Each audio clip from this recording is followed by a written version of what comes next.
The only reason that I was okay sitting through this was like because you were doing a podcast and you had to watch it.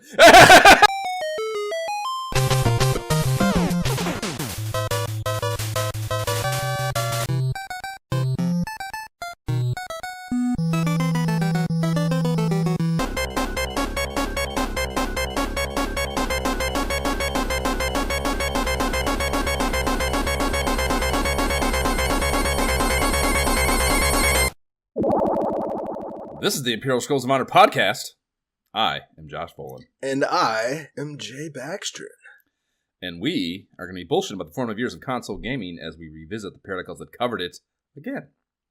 Today, we are catching back up on our retro video game podcasting endeavors by jamming on Renovation Products' 1990 day after Christmas drop of Gaiares.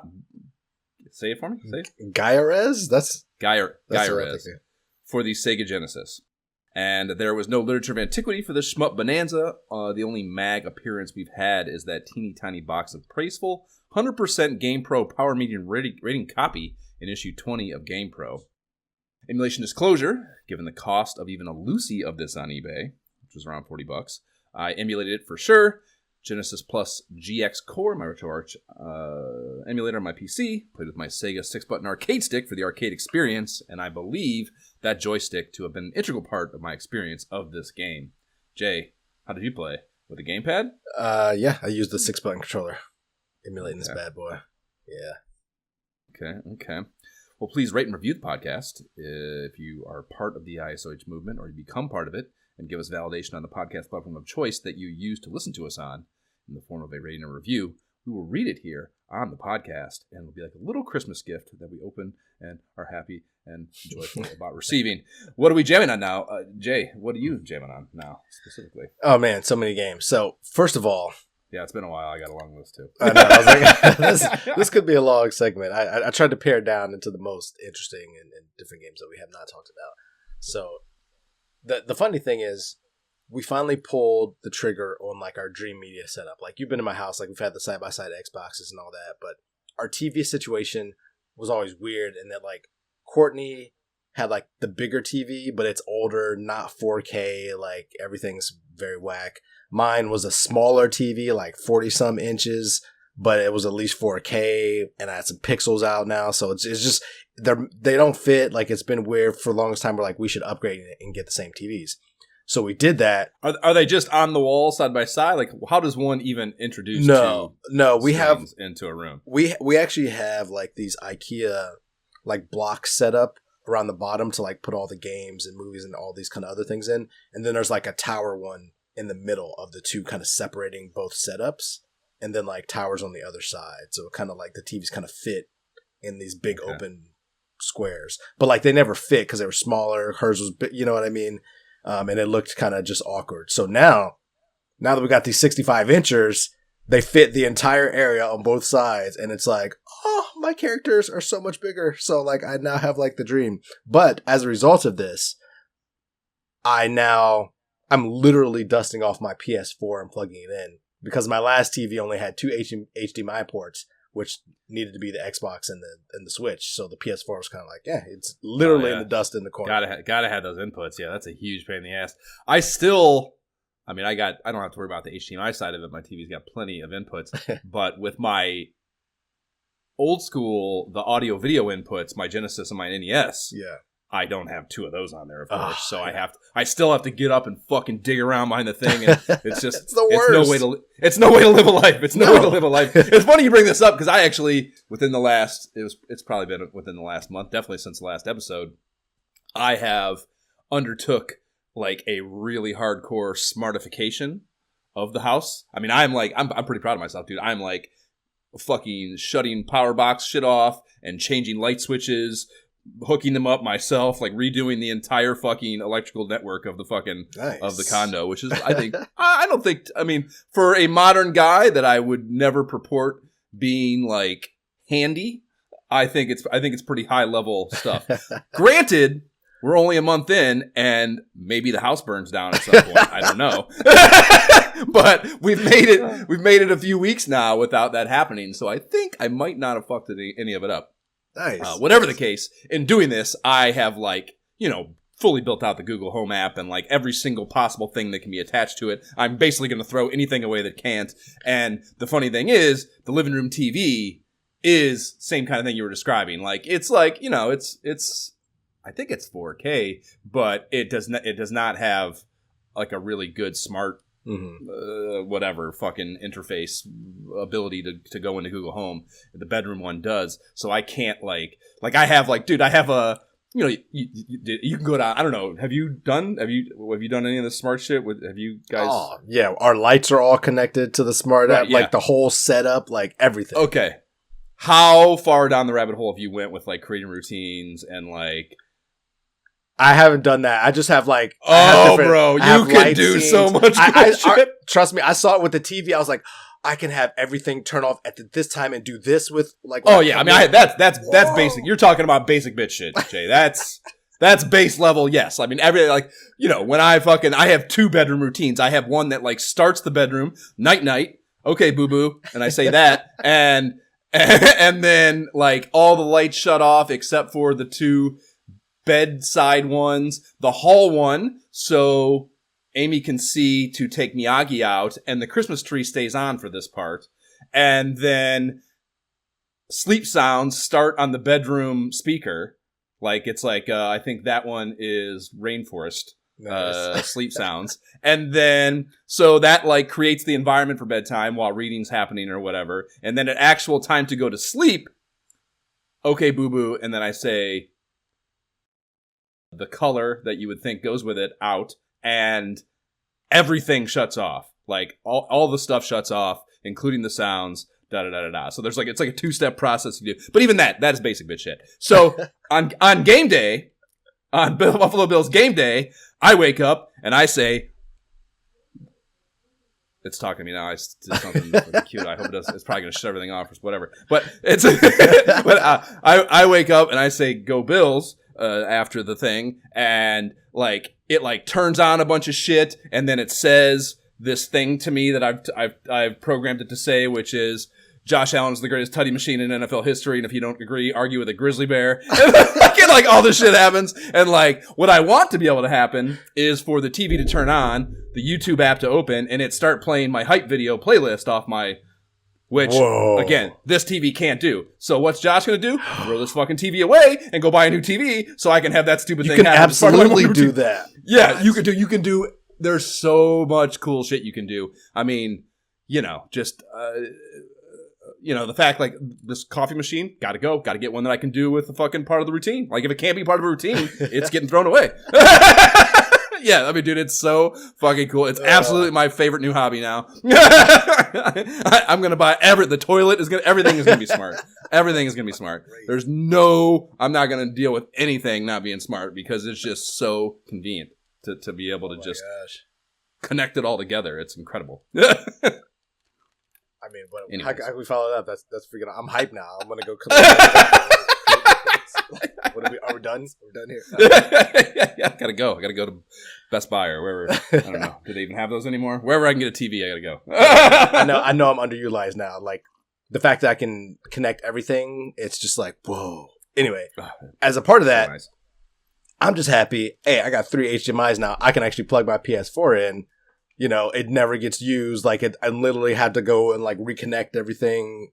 But once I did, it's awesome because it's a huge screen and all that. But I realized, because I completely forgot, that I had bought the Horizon Forbidden West, Horizon Zero Dawn 2. I must have got it as a gift, or I bought it on sale. I don't even remember, because I forgot I had it.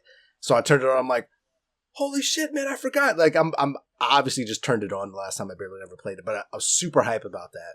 So seeing it in 4K on the big screen and everything just got me super excited. Even the kids came in and they were just like, what? That looks so great. And so I jumped back into that, played it for a little bit, nothing else to report, except I'm super happy and learning the ropes of that. And maybe there will be more PS4 games in the future now that I can just turn it on. Are you going to buy a PS5 now? Absolutely not. Why would I do that? If I can't play it on the 4, then I'm just not playing it. I get everything else. I wonder if it could be connected to the smart system.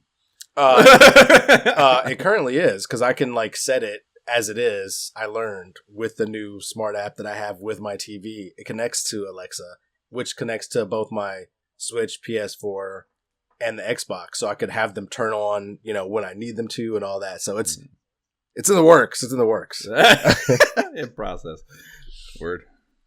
So playing a little Horizon Forbidden West, getting back into that. But man, I've been playing so much Marvel Rivals.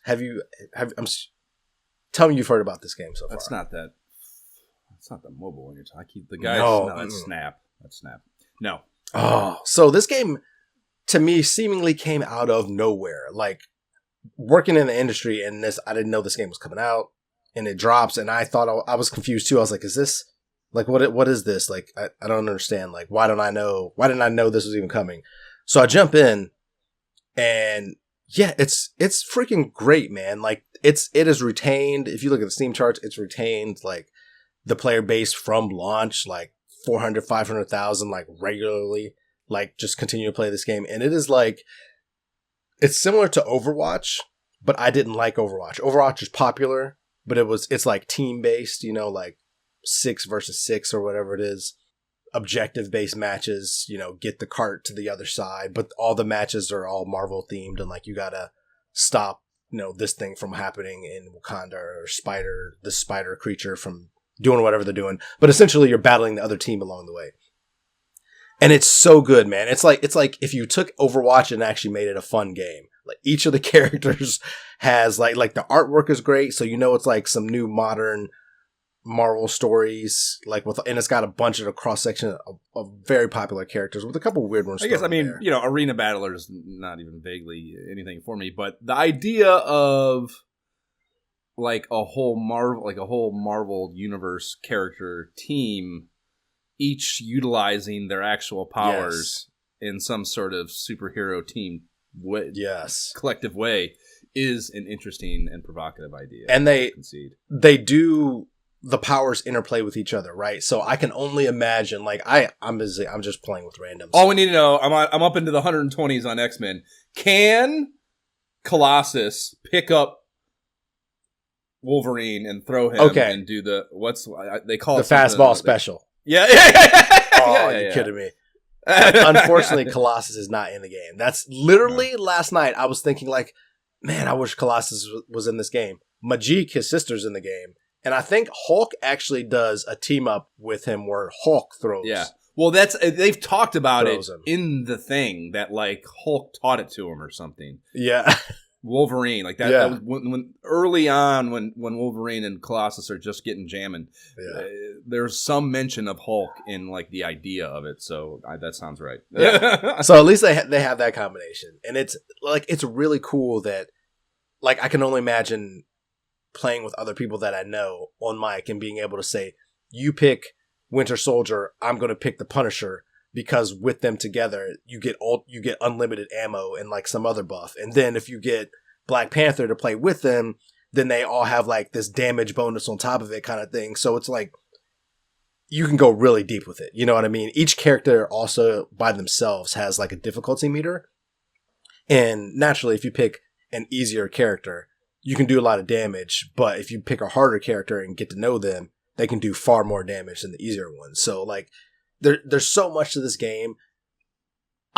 It's so good that I have barely touched the characters that I really like because I can play so well with somebody like Punisher or somebody like Majik because I've like played around with them a lot, and I'm like, oh wow, I really like how she really functions and flies through limbo and brings the sword and like extra moves you can do. It's so good that I haven't even touched like Spider-Man or Hela or Thor characters. I'm like, yeah, I want to play with them just because I'm having so much fun with the characters I try.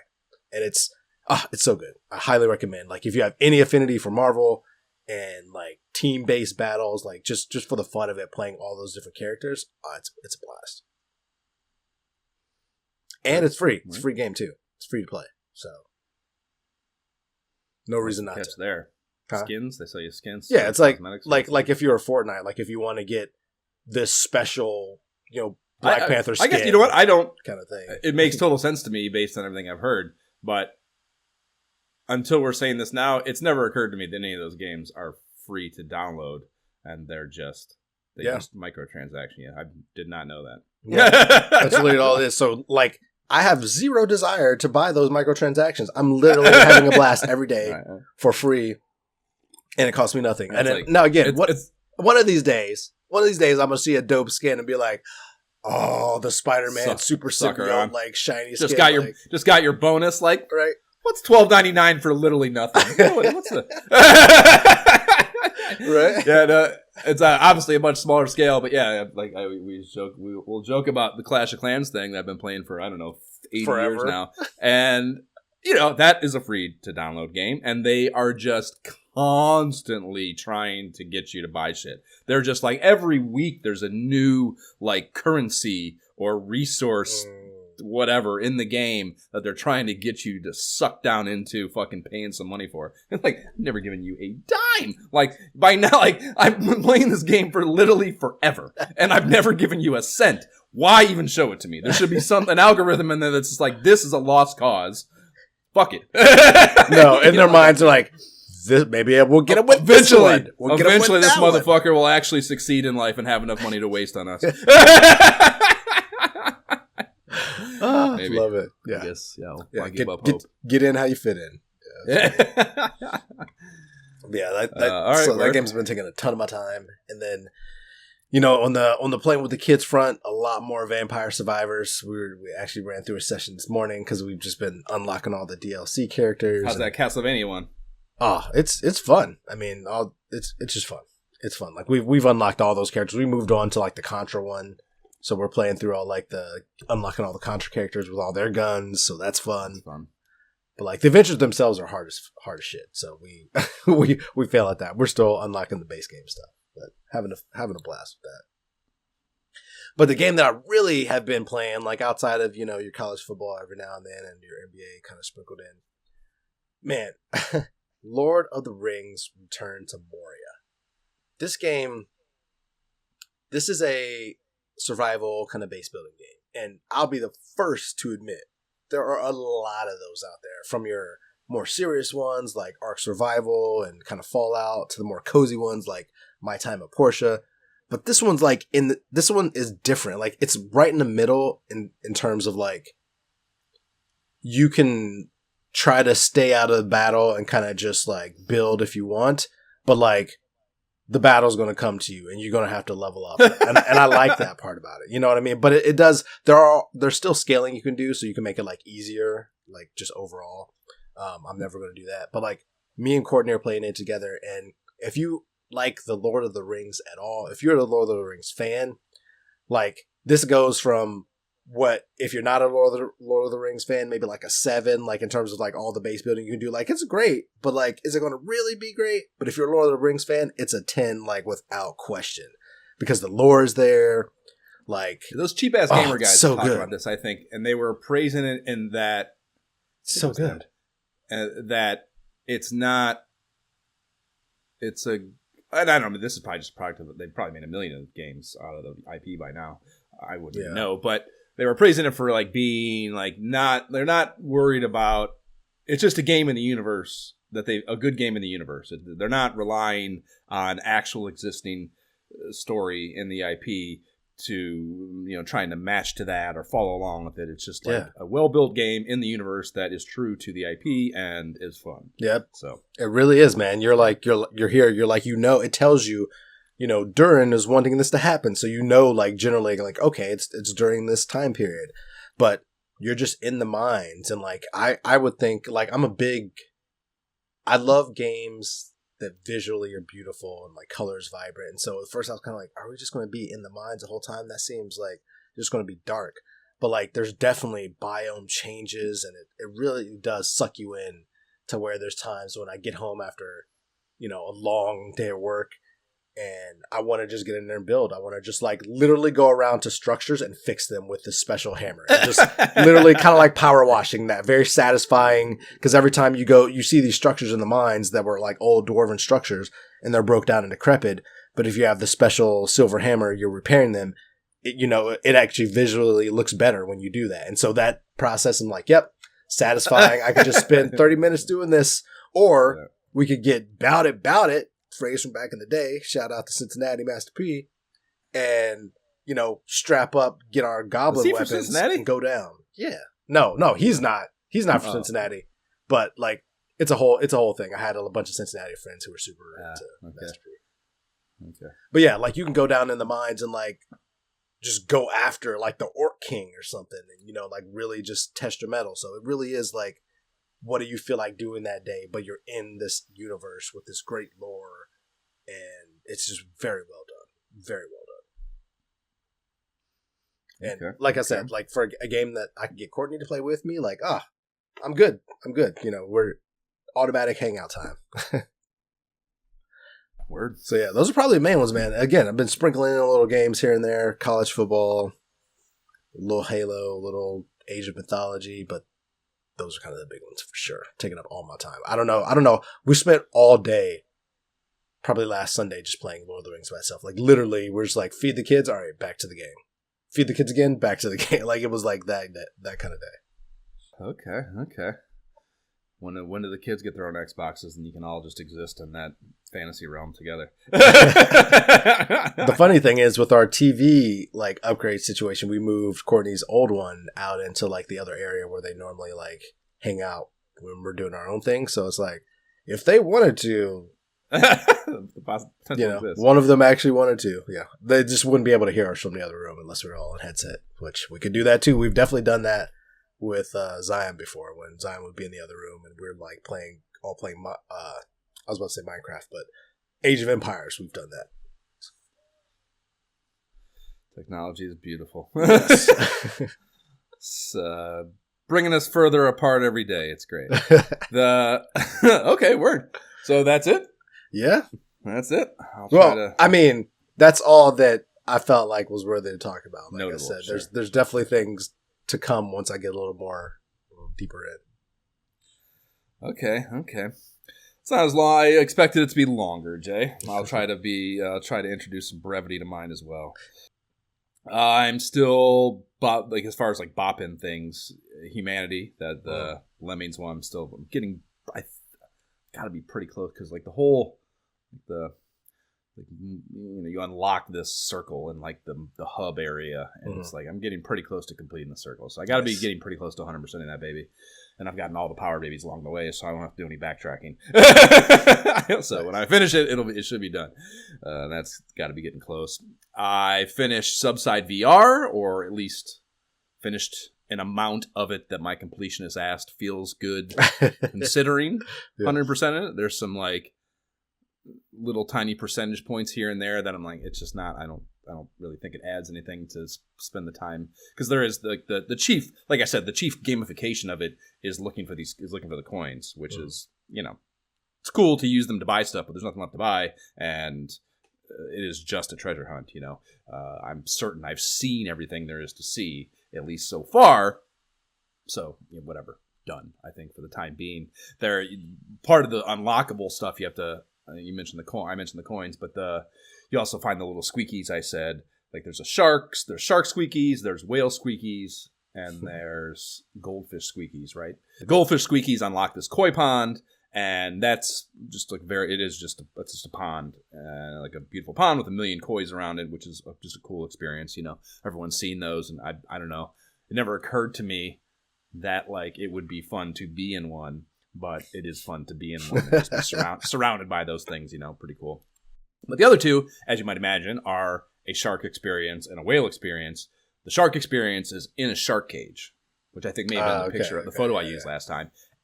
And like I said, my setup is janky, so it's not perfect. But oh my God, terrifying. Anyways, and again, just if I could like turbocharge everything, speaking of things I got to spend a bunch of money on,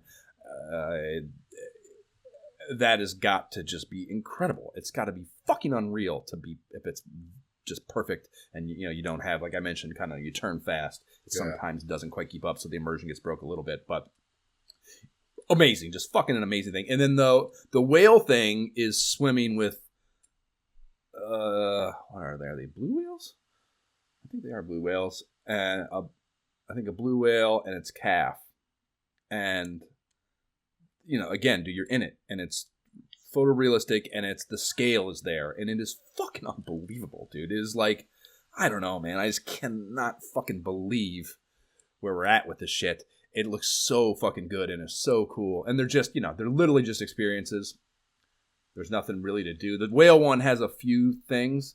Mm-hmm. There's like some achievements. Like you can actually get out of the cage in the shark one, and that's, That's what? I know that there's no way to get harmed in the game, but you still feel the, like, I don't know, the terror of making that choice. I don't know if I want to do that. Yeah, fucking pretty cool. But for most intents and purposes, they're just like experience swimming with that thing. So nothing to achieve there, but still very cool kind of bonus content. And yeah, there's only the 4. The last one's that cave one I mentioned is just unfucking real, terrifying. And I mean, I will pay this guy. I keep tweeting him. I'm like, how much do I have to give you? What do you want? Here's what I'll give you. Fucking routing numbers. What do you want? Like, let's go. He's releasing it for the fucking. He's been working on the PSVR 2 release instead of, I assume, DLC content, and like it just irritates the shit out of me. It's like, fuck the PSVR 2. Fucking create DLC for Steam. I'll give you money now, any amount you want. I will get, like, in perpetuity. You need to become an investor. Yes. How much money do you want to continuously give me new environments? Just let me know. Just let me know what the first price is. I'll pay it. So yeah, just you heard it here, folks. Good. Josh is willing to fund the entire endeavor. Yeah. What do you want? What do you need? I'll go out and I don't know. I'll rob and steal. I'll do whatever I have to do to make it happen. Just let me know. Just so fucking good. So yeah, but done with it, unfortunately, for the time being. And then just some kind of dabble. I'm still playing that Townsman VR thing. I think I talked about it. It's like a medieval fantasy RTS kind of thing. I'll pop in and out of that every now and again. I started that Fisherman's Tale 2, and that it's not anywhere near as good as the first one. I'm glad I got it on sale.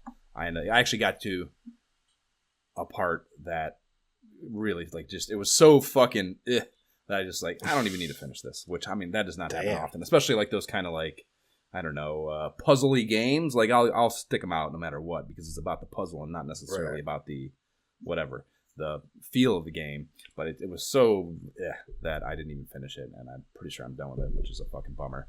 And then another RTS. I didn't even know it was one of those things that, like, I don't know how it didn't get on my radar, given what the IP is, or at least the IP that they're going for.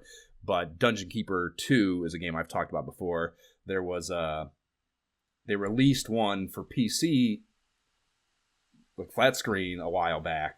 War of the Underworld, I think it was called. And that was awesome. And they did a great job of capturing what those games were, which is a late 90s PC RTS thing where you're like, you know, a dungeon overseer. You're the bad guy. You like you lead the minions in the dungeon, and you're constantly being attacked by the humans trying to squelch this uprising that you're trying to create, right? So, you know, playing the bad guy, that's always interesting. And the one in the 90s had like this, it has like this humor to it. I think I talked about it for sure ever so long ago, but you could like slap your minions around. Your guy talks shit all the time. It's just like it takes a very, very, and the humor is good, at least by video game standards. This didn't capture that as well. I thought that War of the Overworld or Underworld kind of did, actually, the PC one. So this one, yeah, it's like, it's good and they captured the feel of it all, but I don't know. It did not have like it's lacking some balance or something. Where kind of like the later stages where you're done unlocking things, because like the game loop of it, you like play these levels and it's one of those things where like a very tried and true RTS kind of thing where like each level kind of unlocks a new unit or building or something, and it's kind of, that level is kind of centered around the idea of learning how to use that and implementing it in a way that allows you to achieve victory for this particular scenario, you know? So it's that same model, but the latter ones where you've kind of unlocked everything are a little bit repetitive. They didn't do a good job I don't know, making it each one feel fresh. So just kind of poor scenario development, I guess, maybe is the criticism there. That's whack. Yeah, it's a bummer because otherwise it's just more of what I like about that. So it's kind of bummed that I didn't fucking, I get very far into it and I'm kind of like, oh, I don't want to finish this because it's like the same thing. Yeah, same thing over and over and over again. So that's kind of a bummer. We did start that Beyond Shadowgate thing, the Kickstarter remaster or reimagining that I backed, and it's good. It's exactly like the NES game, only prettier and modernized, and quality of life improvements, yada yada, all the things you would want in a modern iteration of the same thing, basically, and much way bigger and more expansive. So that's good. And if you like that first one, I 100% recommend getting that. I don't even know what they're selling it for because I backed it, like I said, but I can't imagine it's that expensive. So that's something that's cool. Nice. Puzzling Places. I've talked about that a bunch. They finally did multiplayer for that. So now 2 people, whether they're in the same room in Amy's and I's case or not, can get in there and do a puzzle at the same puzzle at the same time in the same space. And it's so good. And nice. Fucking Amy is 100% off the deep end on it. She's constantly bugging me to do it. She's sitting there on her own doing the puzzles. Like it's 100% fucking got her. Nice. Well, once I can lure her in there under that scenario or under that arrangement. So very, very cool. And like, I've talked before about like wanting to give them money, and it's just a matter of having the time to sit down and do those puzzles to incline me to buy them, with that being the catalyst for it. We've started to. We did one. We got like, I don't know, like we got this like East Asian one with all these masks and like mosques and stuff, like all this crazy ass fucking environments and shit to do. So that was one we bought, and I'm sure we'll buy a bunch of other ones. So that's cool. So that's all the dumb shit. The 2 big games are Batman Arkham Shadow, which, just like I said I would do as soon as I finished all those fucking movies, got back from Austin, I downloaded it and played it, and I mean, I didn't even write a lot down because it's just like, it's exactly, like you played those those Arkham games, it's exactly that, but in VR, which is, of course, what you want. Incredible. Yeah. It's fucking incredible. And it's like the battle just in the same way, on flat screen, it's amazing, really, in hindsight. I guess part of it was new.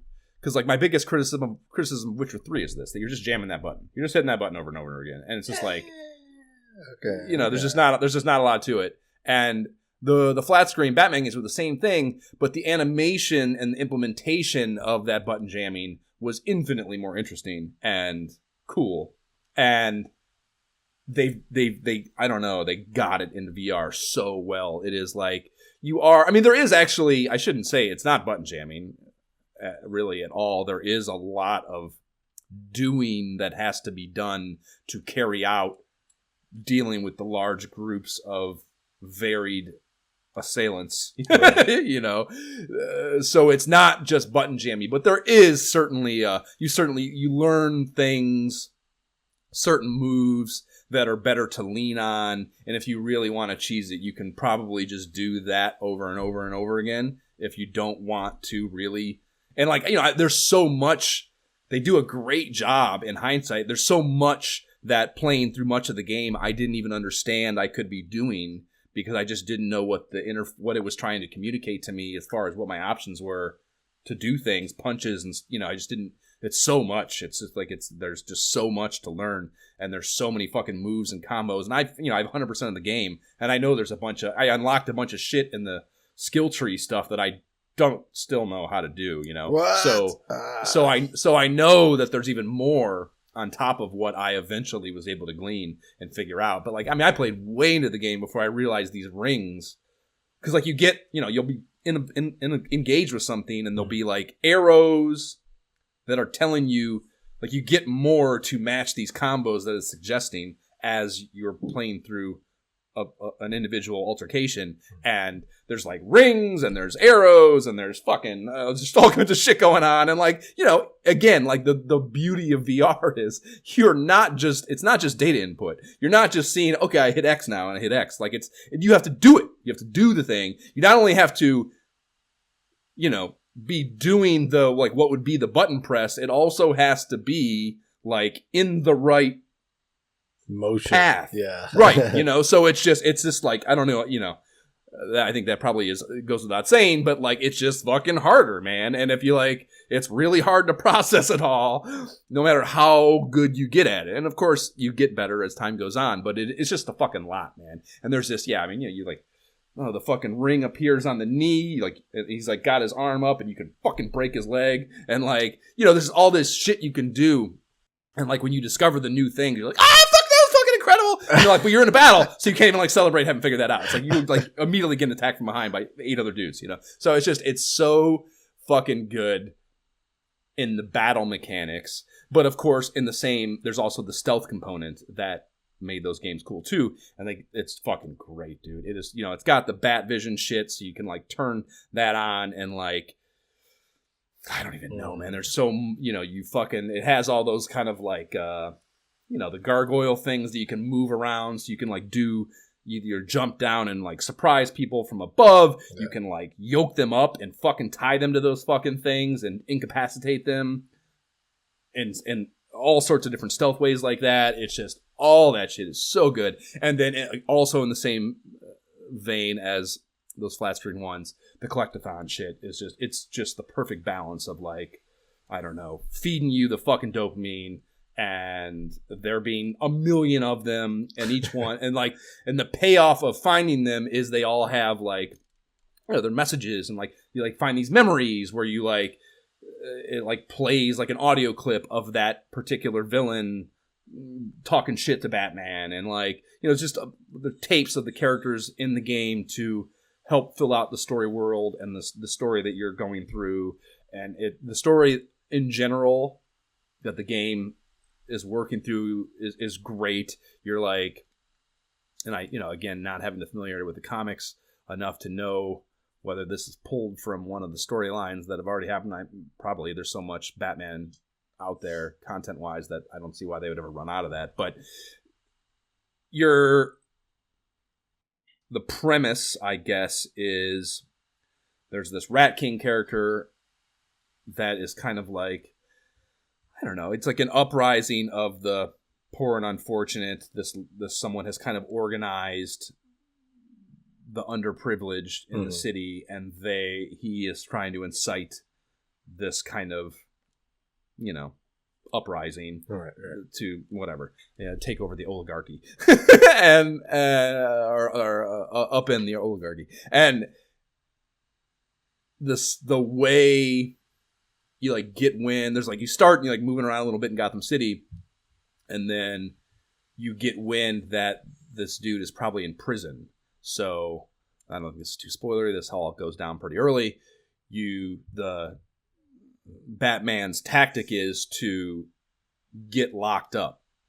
He, like, dons a disguise. He, like, gets this disguise, or has this thing that turns him into a different person, and he goes into prison, gets arrested, and goes into prison, and you have to, like, work from the inside to learn the intel that you need to figure out who this person is and be able to take him down. And, like, yeah, I mean, it's got to be in this, because it's so, it taps into something even I know, I think mostly from Batman's animated series as a fucking after school, like, fucking 90s thing. Even I know that, like, the origin story of the villain that ends up, really being the core of it all. So yeah, this is a very good story from a person who's not even a huge Batman IP fanatic. I still very much enjoyed that. But yeah, just, I mean, the physics of it all are just fucking great. Even they even have a good, like, when you, maybe, it's not like it happened a bunch. I bugged out maybe, I don't know, at most a half dozen times, 100%ing it even, so even the implementation of fixing the bugging out, great. Like, you don't lock up, you just might be stuck in some way on something, and the just rewinding back to the last save point is a super easy menu thing that's very clear and works great, and you don't lose a bunch of bullshit. You feel fine and like not robbed. Even when it locked up, I didn't feel robbed, which is, I think that is a very, I don't know, like especially in VR, like because you have to do the shit again, like it's hard work. You gotta so when you get something taken from you that you don't feel is just, it feels worse. So even that is well done, and yeah, I have no criticisms. It's fucking great, and it probably, I don't know if I moved through it just because it was so good. It maybe is, I guess it could have been more, just more, but I don't know, man. Like that's probably, I mean, all I did was play it for fucking 2 weeks, so so that's probably an unjust criticism as well. Even though it is $50. Certainly the most expensive game I've ever bought for Quest, but good, definitely. I mean, superheroes. I don't know how you justify not playing that. And then the last one is Behemoth, which was the next thing I had on deck, which I mentioned to you. I found Skyrim basically in VR, or I thought I did. I thought that's what it looked like. It's like this Nordic fantasy themed thing, and trailer looks great for it. So I got that. I downloaded a couple nights ago, and it's good-ish. It's good-ish, yeah. It's like, as the name suggests, Behemoth, you fight, and like the artwork behind me, like you fight these massive, like the kind of the chief thing the game is built around is these behemoths that are, god level sources of this curse thing that people are being infected with in the lands or whatever.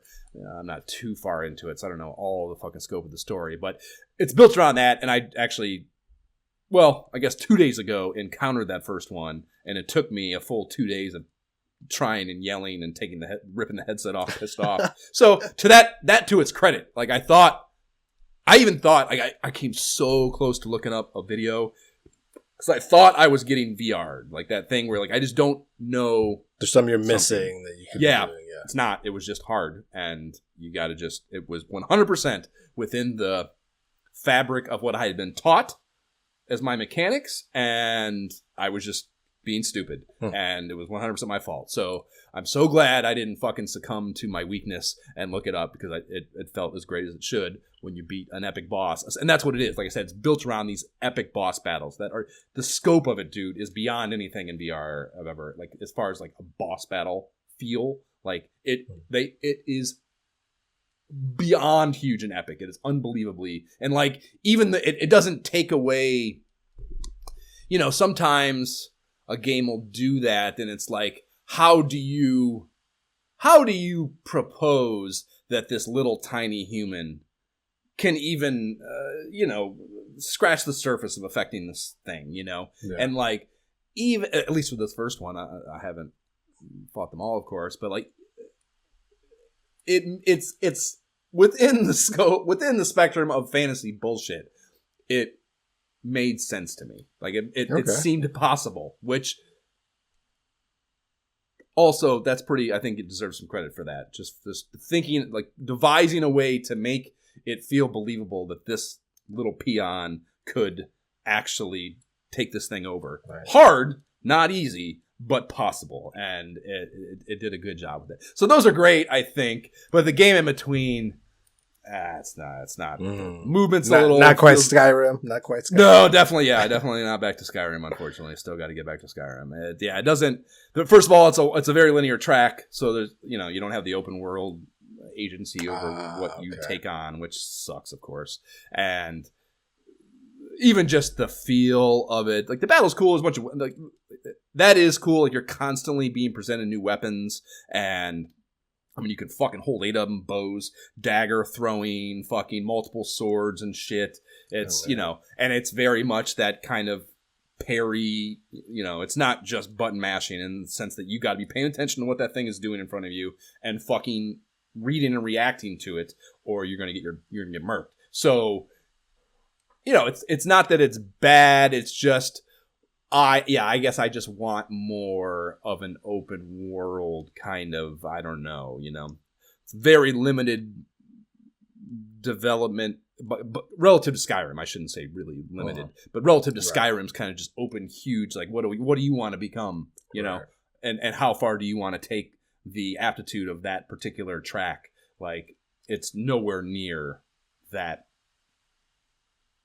expansive, you know, which certainly that's one of the merits of Skyrim and why I want it back. This doesn't have that. It does have one of the things that mechanic, it has a grapple mechanic that is a completely, and honestly, it reminds me a lot of Bionic Commando in that the game, you can jump, so that's not like Bionic Commando. So you do have that whatever option, but much of the game is centered around how do you use this grapple to do things, and even the battle with the behemoth, very integral part of that, you know. So it is a core part of the gameplay that is very different than a lot of just kind of sword battler things, you know. So that's cool. I'm no question I'll finish it, I'm sure. But it is not quite what I wanted it to be. Bummer. But cool nonetheless. Yep. Last thing, Uncanny X-Men Quest. I'm into the 120s now. I've almost completely finished that 128 issue cache I found. So I'm gonna have to figure out how to get the next set of issues this weekend probably. And yeah, man, around issue 60, you get into, it becomes just reprints. Like, it got shut down at issue 65 or something. And for a few years, it was just, they just went into rerun, like a bad sitcom, dude. Like, they were just like, this show sucks, we're done, but we're going to keep trying to exploit it anyways. And yeah, so they're just like, and dude, I'm like, it was actually while I was on a plane. So like, all that traveling and shit I was doing, when I'm getting on a plane, I would go onto my iPad and like download offline a bunch of issues, you know, so I could fucking read them without Wi-Fi in the event that I didn't have it. And you know, it doesn't, I don't know, maybe I wasn't paying close enough attention or something, but I got probably, I don't know, 7 or 8 issues into that stretch, and I'm like, this already happened, man. What the fuck is going on? I did not realize that I was reading reprints for far too many issues, and I was like, what the fuck, man? And fucking got back to Wi-Fi or whatever, and I was like, oh fuck, they are just reprints. Yeah, man. Shit. It's a whole different world before Giant Size. So I just, of course, skip all that. You know, like Google what the first issue is, and it's 94 is where it comes back to the, you know, following up Giant Size. And yeah, man, I mean, it, you know, immediately just immeasurably better. Everything, art, story, character, everything is better. You know, they basically kick all the old guard characters out. It's honestly they did a very bad job of, like, it's awful. The transition is awful. They just, like, I don't know, they should have just made them, like, it would have been better if they just were gone. And, like, no explanation would have been a better, honestly, transition, I think. Because, like, they keep Cyclops and everyone, a Beast, Angel. Jean Grey still hangs around and, like, kind of comes in and out a little bit. She still hangs around, of course, to be this fucking jerk-off love thing. And what's the other one? Angel? Iceman. They like, I can't remember what it is now, but they're like, oh, we're out. Like, fuck that. Fuck you guys. We're like, I can't remember what the fucking even the thing was. It was so bad. But I was just like, oh, that sucked. That was terrible. So, yeah, they come in, and right away, it's just, I don't know, it's just more modern and serious. Like, immediately, one of the new characters dies, and it's like a level of, I don't know, again, just severity and reality that Marvel Comics, that's what I love about Marvel Comics relative to DC, is it's much more rooted in reality and, you know, socio shit. Like, it's just much better rooted than DC Comics. And they immediately kind of, you feel that turn towards that thing that I like about Marvel Comics. So that immediately felt better. And yeah, I mean, as far as where it's going, I'm up into the 120s. I still don't know if I think it's good, but it's immensely better than before, you know. And yeah, I mean, it's I don't know, it's because, you know, this where 120s, like, I don't think I'm quite out of the 70s yet. I think it's like 79 or something. So I don't even think I'm into the 80s yet. But it is wild how you can feel the times in the writing and the themes, and it's so crazy to me, because I don't know, I've of course read books from those eras, but it's different because you have like books are written by, now I don't want to call these comic writers and morons, right, but they're not winning awards. Right, they're not award-winning fucking authors and shit. And it's so there is like a laymaness to the writing that allows a lot of kind of the bullshit, the stereotypes, the prejudices, the everything that is part of society at that time to show more and more frequently and in grimier ways. And yeah, I mean, some of the fucking broad, like some of the shit Wolverine is talking about, like I'm just getting to where he meets Mariko. And literally the issue I fell asleep reading last night, like 123 or 24, it's a battle against Arcade.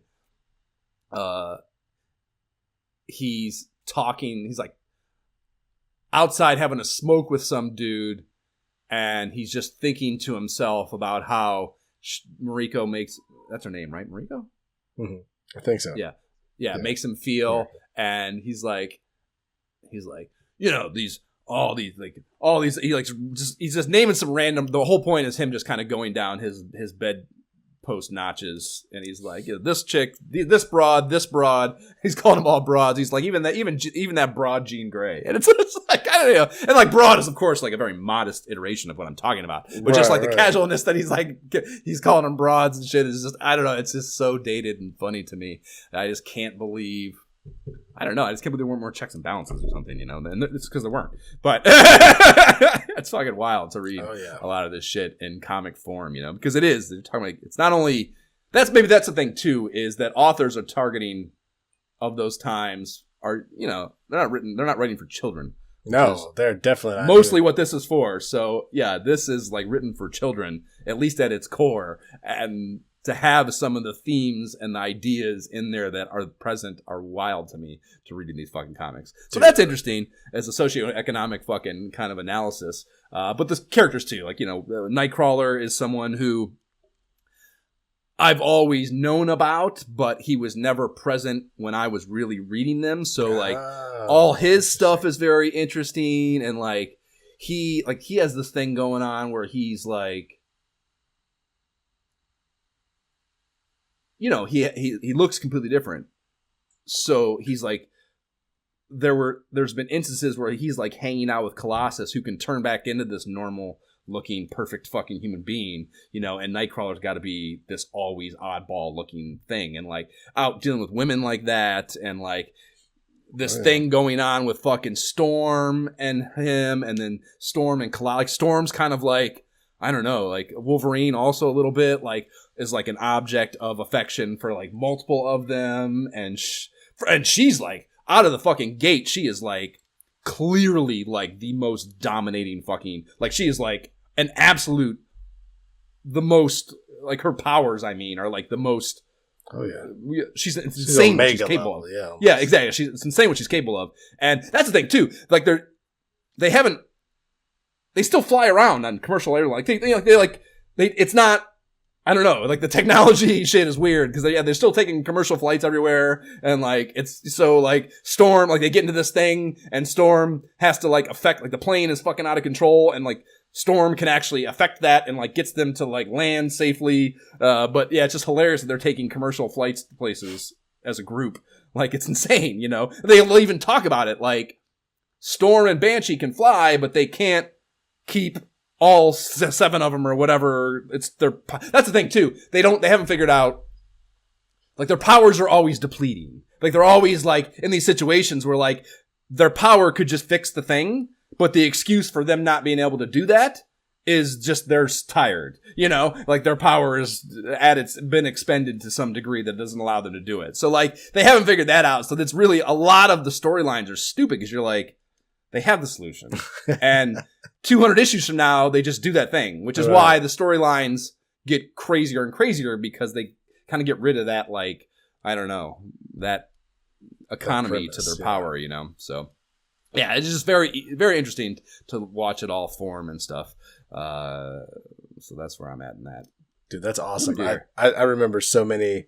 There's still moments I remember from reading, like, in the 80s and 90s episode, you know, issues that you'll get to, just things that people say that are just like, wow, they said that in the comic, like, but like, fucking, you know, just like, wow, just so much of that. Well, that's it's not a spoiler. I almost tried to restrict myself from that, but like that character that dies is the Native American one that is, you know, the Native American stereotype that is fucking in the thing. He's the one that dies 1 or 2 issues into the new run, and like the shit that he and Wolverine are saying to each other is fucking insane. Like, the fucking shit they are saying about that Native American character right to his fucking face is fucking wild. Yeah. Nuts, man. Absolutely nuts time. Okay, well, I think we're only an hour, maybe, huh? Yeah, look at that. Want to just jam for another couple hours before we get into the game, or not? All right, let's play Gaiares.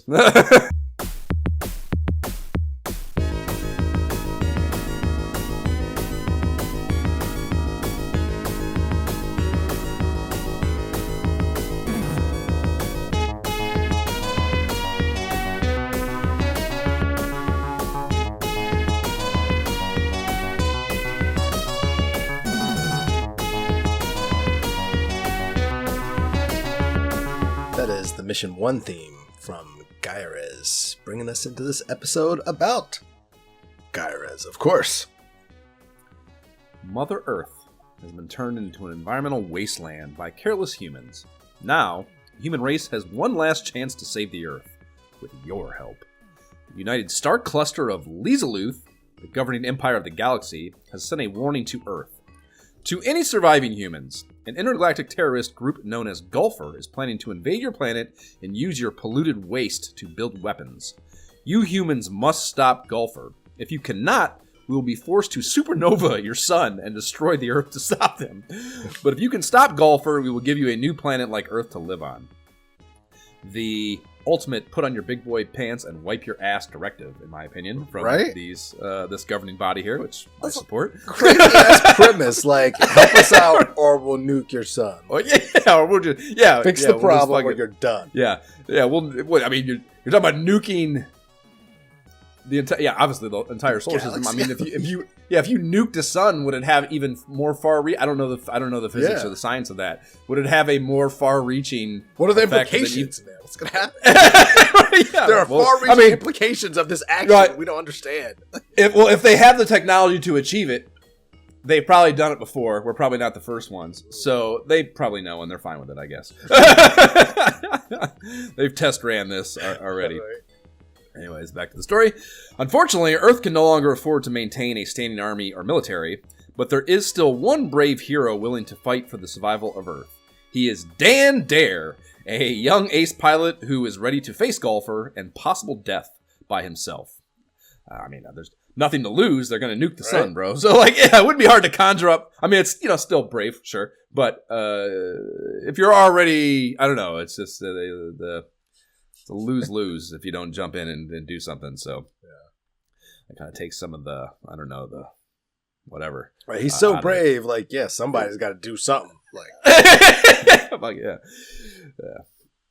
Alexis, the messenger from Lizaluth, was awed by Dan's fighting spirit, Dan the man, as we'll call him, and decided to stay with him. She deliberately brainwashed herself of her own culture so that she could stay on Earth and fight alongside Dan. She modified Dan's spacecraft and is now the navigator of the Taz weapon system on Dan the man's ship. The last epic struggle for the survival of the human race and Mother Earth has just begun. All our fates rest in your hands, Dan the man. Game type. What is this game? This is, of course, a vertical flat shooter. It is it's fucking shmup on steroids! Yes. With a big boy table shmup. Funky Mega Man-esque power-ups added to your flying shmupness.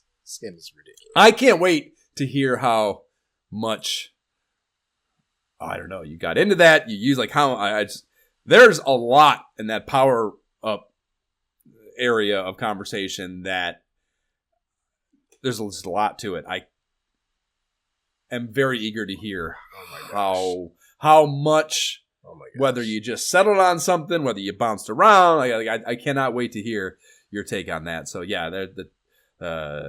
definitely power. Mega Man's a good comp, I guess, is what I'm getting at there. Is in that there's a lot as far as that goes.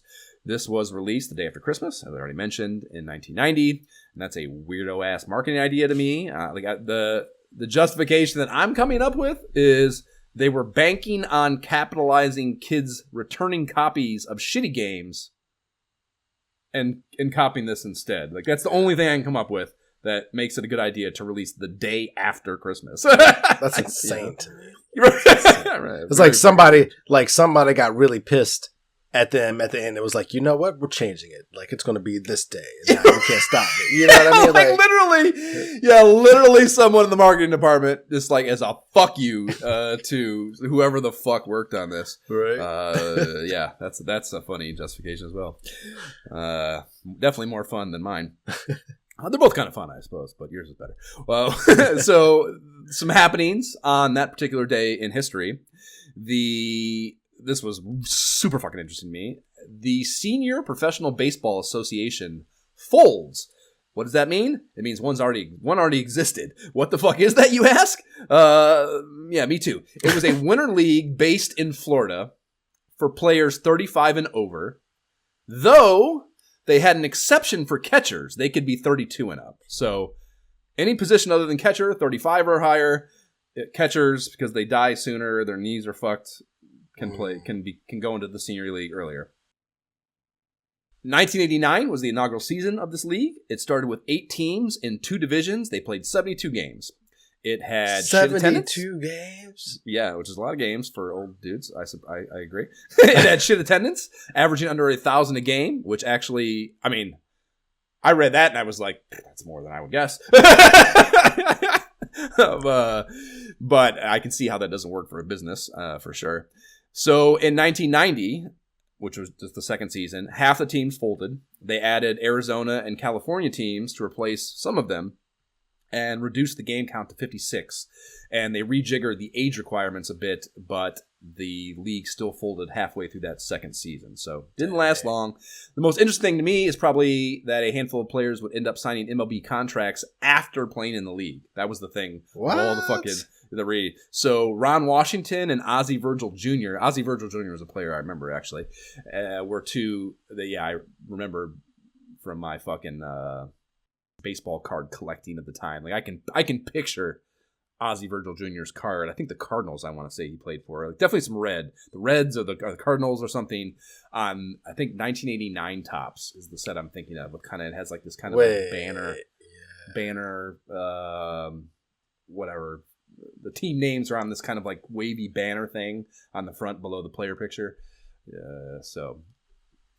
But really not many players that you recognize, which is part of why anyways, it didn't last, Makes sense. Number 1 on the Billboard Top 100 was Because I Love You, the Postman song by Stevie B.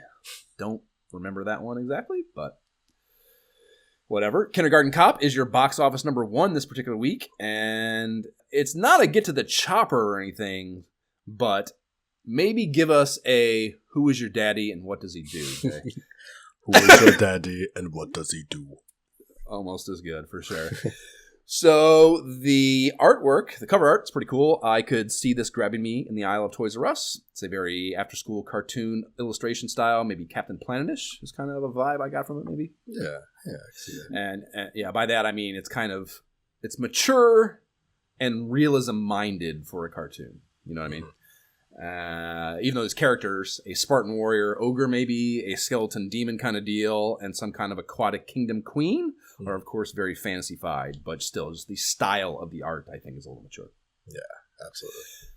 And the demon has his hand extended in a way that makes it look like it's pushing along what has to be Dan the Man, His hero spaceship as it flies directly at our POV, gun turrets ablaze, 8 meg power on one side of the ship, and Sega seal of quality on the other, title in gold font below.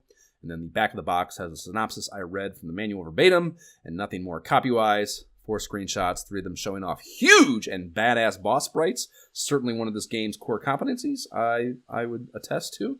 And then another gameplay screen that looks hectic as fuck, which is also a true part of this video game experience. So, are you kidding representation? me? Yeah. Absolute fucking chaos, man. And not always in a good way.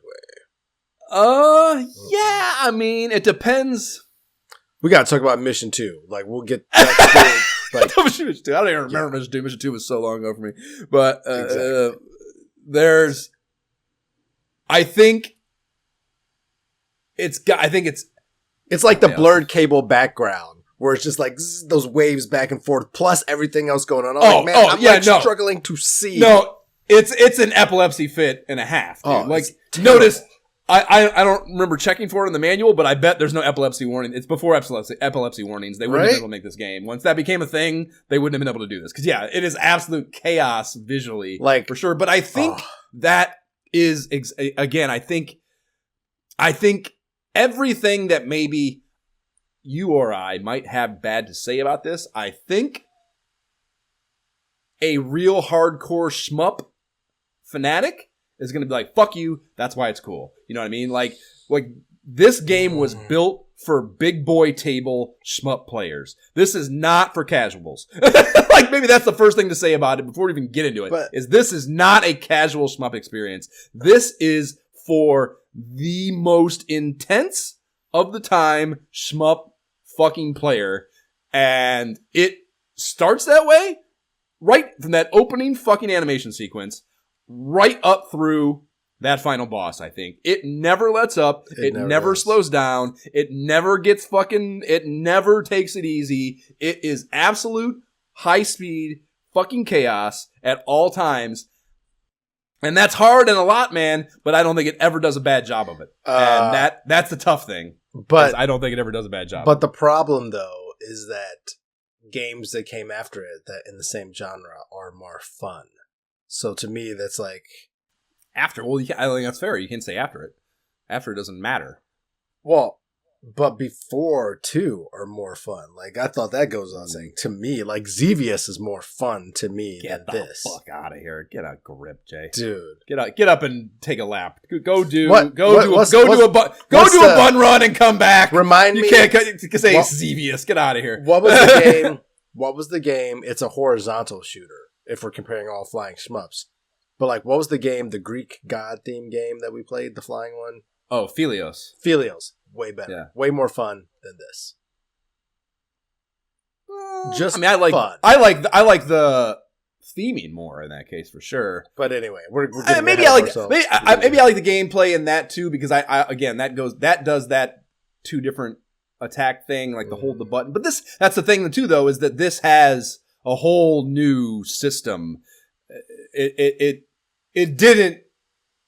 We're getting so far ahead of ourselves. I know, we're getting so far. It did. I'm still on the bike. I haven't even started the manual yet. But the fucking, it tried to do something that is the same thing that made Felios great from a gameplay thing, of that real-time decision-making choices you have to make other than just jamming on buttons. You know what I mean? It gave you something to strategize with, and it's completely different. It's completely fucking different.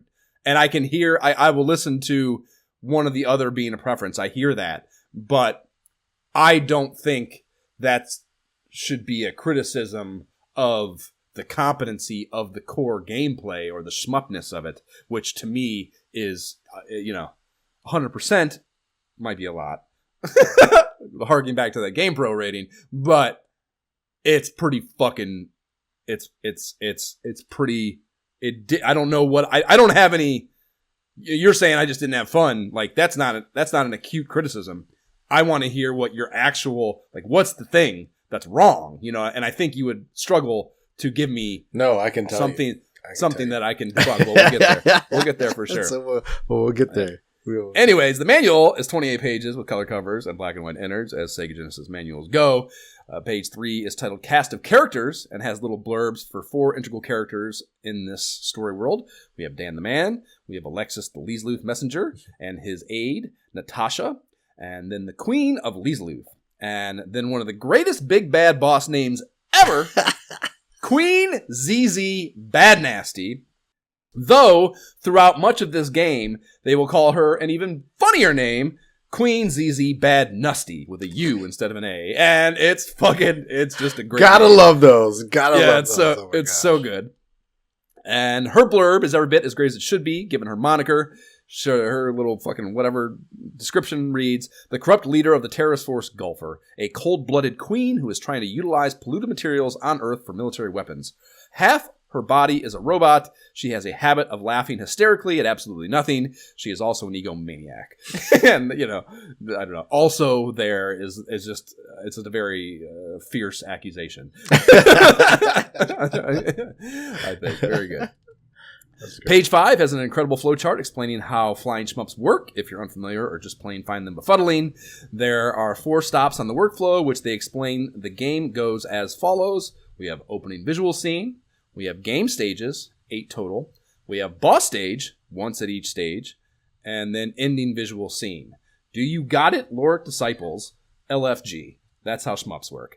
So I just love that they have, an explanation of the game format. Like, it's fucking completely foreign to players of the time.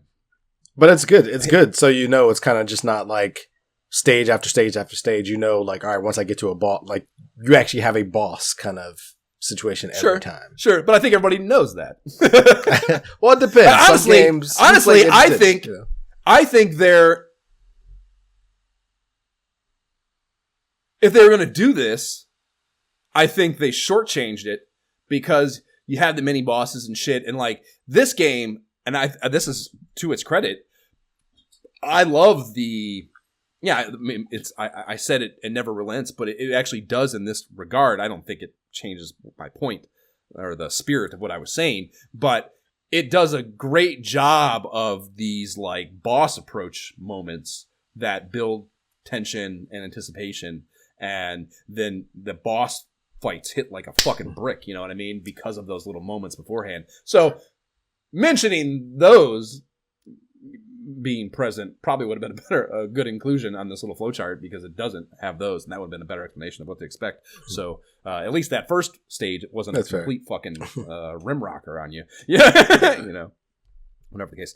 Page 6 is controls, and you can, like I said, there's kind of some intricate shit here. You can change the ship movement speed at will, which is interesting to me. You don't see that a lot. There's 3 levels to this: low, mid, max, by tapping the A button during play. So, and honestly, I'm not thinking about it until now, but especially late game, man, I regret not using this more, because there are some masterclass moments in those later stages, boss battles in particular, where movement subtlety is critical to survival. In the later stages, I felt like that the whole time, dude. I was from maybe not the first boss, but after that, definitely every boss, I was like, all right, I did not beat it until I changed the speed either to the max or to the minimum, for that reason. Well, that is great to hear, because again, having a system and how do we introduce that and actually make you use it and think about it, and it not just be a dead stick on the game development is, to me, commendable. So I did not use it, and I think that in hindsight, some boss battle experiences probably suffered because I didn't think to try different speeds, because there were, trying to think which one it was in particular, where I think that dragon, what's mission 5 boss, the brown dragon, you gotta fucking just the slightest little fucking movements to stay above or below the different attacks, the different parts. Oh attacks, yeah, even on boss 3, I had to go to the maximum because I just was not getting away in time. I know what he's going every time. I literally can't get there. So I had to go max to be able to outmaneuver. Yeah, I stayed on max probably the whole time. So I never had that problem. Oh, but I felt like that was too much. Or just to be moving normally, I felt like it was just kind of too zoomy. Well, that's a cool, yeah, we've talked about before. There's plenty of games, shmup and otherwise, really, where you're like, you'll have like speed power ups and stuff, and you're like, this is too fast. Like Dino Ricky, I remember, we're like, it's too fast. Yeah. And there's no way to scale back down, and that sucks, So the fact that you have the agency over it is great, I think. Great game design. But yeah, I definitely didn't use it to my advantage maybe as often as I could have. So that's interesting. I'm sure the same applies for me, that I could have had a more fun experience if I was ready. Thought to do it. Yeah. And that's it's kind of my knock against it though. There's a lot going on here that you have to think to do. Right, but that's what I'm saying. Have to keep coming back to like, all right, well maybe I do something different, and that's maybe if I had all day and hours to that's what I'm digging at here is that this, what we're talking about here is that this game creates a whole new world for you to learn about, understand the physics of, and then move forward through this very difficult thing, And like that is born in a time where you're going to sit there for hopefully, at minimum weeks, hopefully months with this cartridge getting good, And like we're trying to play for a podcast in 2024 and knowledgeably and as much as we can experience, get through it, so we could fucking talk about it on a podcast, and that is not a fair environment, comparably. It doesn't matter. I think we have to judge it in a modern context, to some degree, but that is, I think, to be said, maybe, is all I'm saying there, is that it's just that idea, I think, is a good thing for the time, For the time. Yeah, for the time. A very long time ago. It also mentions that even if you are using the Genesis Arcade Power Stick, the number of shots will not increase more than the standard rapid fire. And that just meant that your turbo rate slider control doesn't apply. Yeah, you're not cheating on this game, son. Yeah, it always fires turbo. You just hold it down, which is, of course, fucking critical. You got to do it. But it's interesting that you can't fuck with that at all. Certainly good to point it out.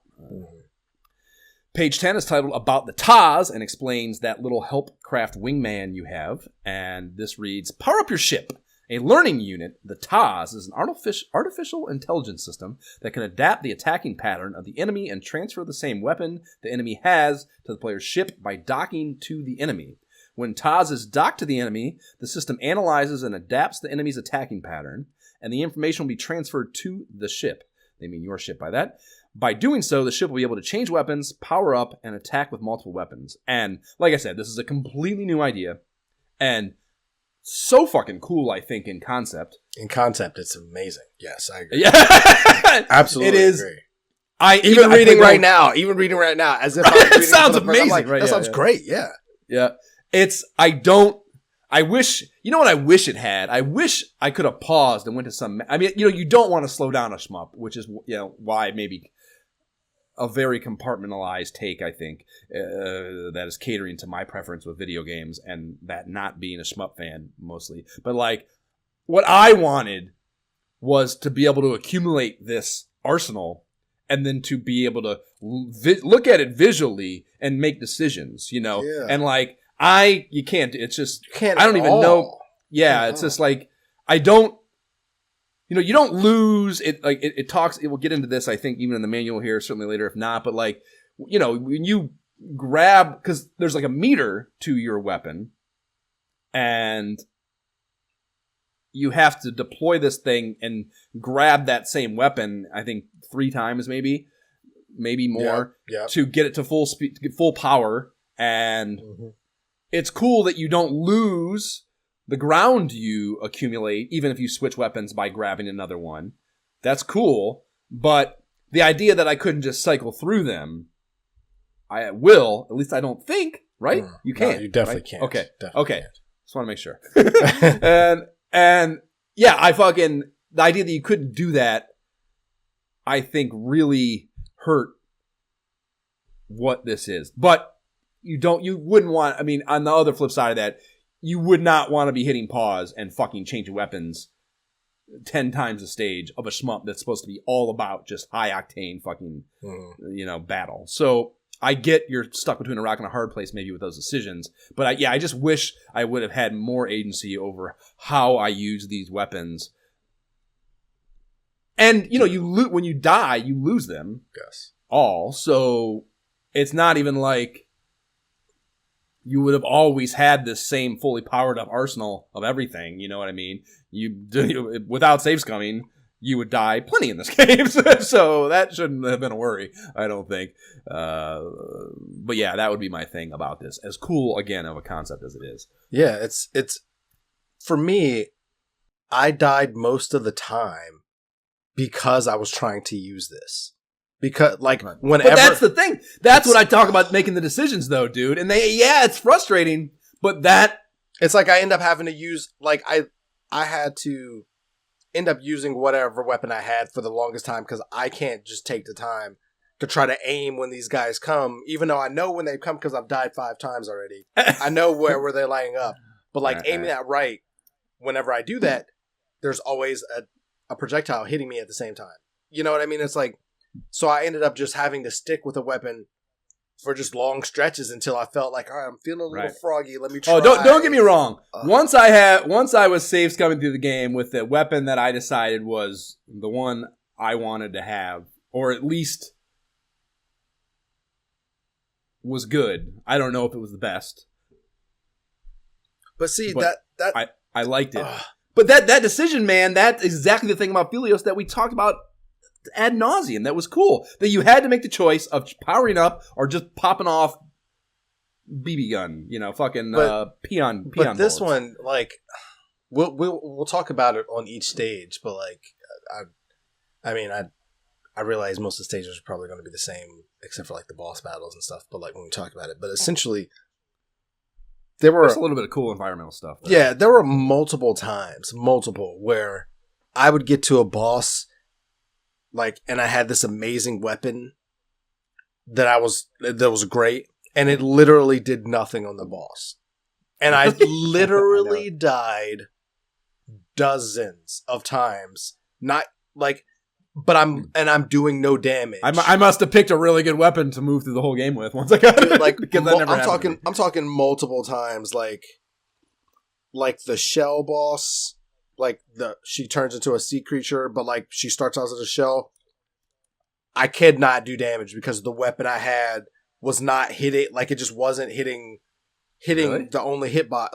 And I ended up having to die finally, and I don't care. I'll start over with the main weapon and taking that and finishing it because that actually is hitting the hitbox. That happened with multiple weapons, and I'll write my notes. Wow, the V laser is great, or this thing is great. And then get to the boss, and I'm like, I'm dodging it the whole time, and I can't do damage. I've spent hours. I have to just die and start multiple. The G beam does not have that problem, bro. I never had that problem the whole game. Clearly, once I probably I don't know, definitely before I had it before that I got stuck on the Mission 4 boss. So at some point in the first half of the game, I got that fully powered up G beam, and I was like, that's it. See, that's what we're staying with the whole time. I got that at one point and it was great, but I died and I either died or I grabbed a different weapon after that, and I was bummed, and I was just all right, well, I guess this one was fine, back. But I never got it again. Never got it again.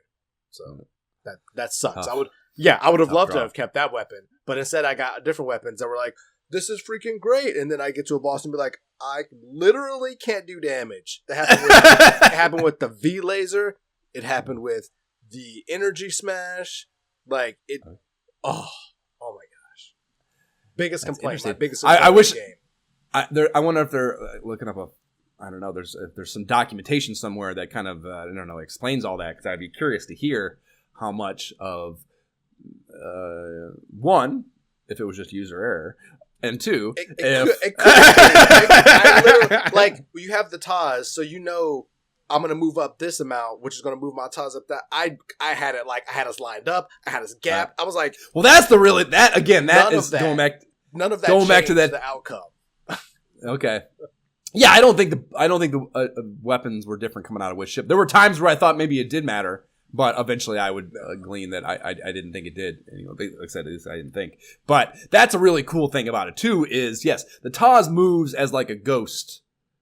thing. So you can learn once you get to some of those bosses in particular where there's reason to because the Taz is invincible. So you can just leave that in harm's way and get your own ass the fuck out of there. And like, there's a ton of shit that the bosses do that are aware of to counteract that strategy. But that to me was a really cool thing too, is just learning to use that as a tool. And that, again, I love using Feliz as a comparable because it is about just like the systems within this game and like how many do I have, how much agency do I have to use them, how much is mixed, like, you know, the combination of those systems and how you fucking it all works together in the moment is what makes shmups interesting at all to me. And I thought that was all done very well, and there was a ton of different approaches you could use to individual things between the weapon systems, just the way the Taz worked as a mechanically, yada yada yada. So again, to me, that was a really cool aspect of this game that didn't necessarily make it easier, but did make it harder to criticize, I guess, is what I would say about that. That's fair. I suppose that's fair. Anyways, I digress. Pages 11 to 12 dive further into controlling this thing, and wow, does it sound cool here at the manual level, I thought.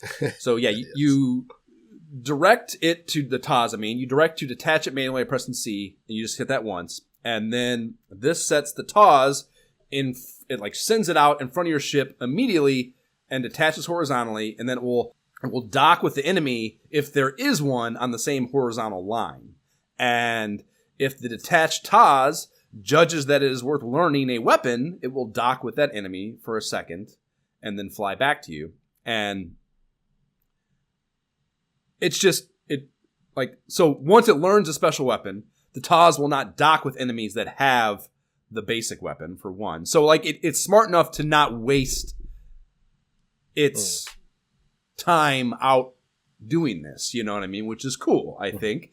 And because that's like we were talking about the decision making. The economy of this is you can't attack while it's out. You can't fire your normal weapon, any weapon. So the longer it's gone, the shittier that is. So you want it to be smart. So it's good that it is, you know. But yeah, of course, that is also forcing you to make the decision, like you were saying, that you had a difficulty leaning into that decision of, do I want to try to upgrade more, or do I need to, which you should have. That should be a core choice of the game. But my problem was, like with other flying shmups, at least until I learned the wide array of like the things to pick up, I'm going to pick up all the things. I'm going to be like, oh, okay, I got this beam. Right. I'm going to grab the next one. But that's great. The next one. That's great that it makes you, you can't just do that. You can't just do that. That's how it should be. I agree. I just don't like the fact that in doing that, because I tried to play this straight up at first. Like, I'm not going to cheat. I'm not going to like do anything. I'm not even save scumming. Like, if I die, I die. And if I grab whatever I grab, that's going to be how it is. That led me to like bosses I literally spit so long on and nothing. No, trying to play this straight up, dude. No. Could you lose your weapon? You'll lose your weapon. Like you said it. That's fucked. That it felt like an advantage, because losing a weapon and having to go right back into a boss battle with the pea shooter, jump off the fucking roof. No way. But like there was enough. Like each time that I would die. And, like, because I was saving, like, right before that, like, there was always, like, a lead-up where there was still a couple enemies where I could at least power up a little bit. Like, so I'm not, like, basic. So you are safe scumming then. Yeah, safe scumming. Well, then, yeah. But after this. Like, I started after this because I died and had no choice. Right, but that's what I'm saying, though. If you're playing it straight up, like, losing and having to go right back into that boss battle with the base weapon, you know, obviously early on, less punitive than later. But I mean, those latter bosses, how in the but that's exactly what I mean though. Like you die and you're punitively going all the way back every time. Like, did you? How far with each of these? Did it put you back? Yeah, it puts you back. Okay. It puts you back. Well, it probably does that. It probably does that out of kindness, because otherwise you'd be fucked. It's just this game is man. It's hard. It's a big boy table and a half, man. Big boy table and a fucking half. I guess this is not why I play flying shooters. I'm not going for like the most intense experience I can. That is not why. That's what I mean, though. Shooter. Again, the person this is made for probably thinks it is fucking incredible because clearly, which that player had to be. They must have assigned to him because that person likes shmups, and it must have just been like, holy shit, this is fucking everything that fucking I want out of a game. So. Well, I mean, obviously, like, but spoiler alert for the notable history, because there was none other than the fact that, like, in 2022, like, we know what GamePro said about it, which was, like, kind of crazy. Like, the first game to receive perfect scores in every category in GamePro. But a 2002 review by Game Informer called it, like, a shooter masterpiece, perhaps the greatest all time of horizontally scrolling 2D shooters. See, man? And I'm just like, what? Like, to me, that is just man, yeah. wild. That's just wild to me. I guess I don't like them either, man. Shooter, but like, if you're a hardcore flag shooter person, okay. Right? If you can look at it, if you can take a step back and look at it from the perspective of the person the game is built for, man, I think. Again, that's why I'm using the wording that I'm using. Like, I don't know what the criticism is. Like, yeah, it's hard as fuck. Yeah, it's fucking intense. Yeah, it is too much at times. But if you want, like, if shmups is what you're into, that is what you want. You want it to be like, holy fuck, is this intense? And like, that's what you want, man. I guess again for me. And it never gets repetitive. It's never just throwing the same shit at you, regurgitated in a new way. It's true. If I'm just like a hardcore content, and that's what I want to excel at, I could see that. But when I play flying shooters of any kind, it's for a much more like, I want to decompress. I want to see the visual. There ain't no kind of decompressing unless like a little more chill experience than this. Even like, don't get me wrong. I like my competition. But, like, I don't want to be, like, dying every 2 seconds, like in the first mission. Literally hard from the beginning. I'm like, well, I keep dying like I didn't even make it anywhere. Why does this keep happening? Well, yeah, in the very beginning, we'll obviously get there when we get into the level by level, dude. But, yeah, I mean, there's a steep curve to getting how this all works. And, yeah, you're firing this up for the first time, there's going to be some death just figuring out the fucking... the lay of the land, anyway, because it is, again, to one of its credits, the ability to scroll manually, vertically is like, that's really hard to deal with, and like not perfectly implemented either, because you don't have any radar, you don't know what's just off screen, so like just that alone, I was dying on those asteroids a ton when I first fired it up, like what the fuck, because you just don't know they're there, you know. So you got to like learn again to move incrementally and not just tear ass off screen, you know, which probably is how it should be. You probably shouldn't just be, if you were in this fucking in an asteroid field, you wouldn't just be fucking willy-nilly fucking jerking the wheel left and right. You'd fucking be a little more calculated with your movements. So that probably is not to its discredit either. So there's some weapon breakdowns, starting with the basics on 13, and they call the basic pea shooter the Ionic Vulcan, and you powering that up adds an additional bullet up to 3. There's Quark missiles that are equipped as standard. Loving Up unlocks these to automatic firing and bidirectional firing, and they can become homing missiles via the TOS recon. And there's just a ton of, just a million weapons, of course. Dude, those Quark missiles, I wish I could have just found those again. Like when I had the homing version of that, I felt invincible. It was fantastic. Well, that was the beauty. The G-beam had missiles too, to help with kind of your above and below situation. So that was one of the beauties of the G-beam, is you had this like incredibly destructive wide beam, and then it also had missiles that were heading out the whole time too. So that was very nice. See, I hate that as we talk about this, I'm like, man, if I like started over and like paid attention only to like what gave me those, and like just make sure I kept that. Well, that's again talking about, because I mean, like I said, I'm getting to 3 pages of special weapons here, man. Like so many pages.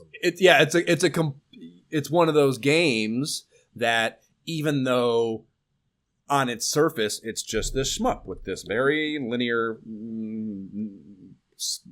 assumingly narrow track of game experience, I think because of all the systems in this, that creates replayability at like a very advanced level that I think also lends itself probably to Shmup Fanatics' acclaim for it, is that it's a different experience each time, especially if you want it to be or deliberately trying to make it. So I think there's just a lot of replayability here and a lot of different ways to experience it because of all the weapon variability and the different levels to them. And I'm sure you find sweet spots that maybe aren't the most advanced level, maybe in some of these weapons because there's so many of them. And there's just a lot, man. There's just a fucking lot.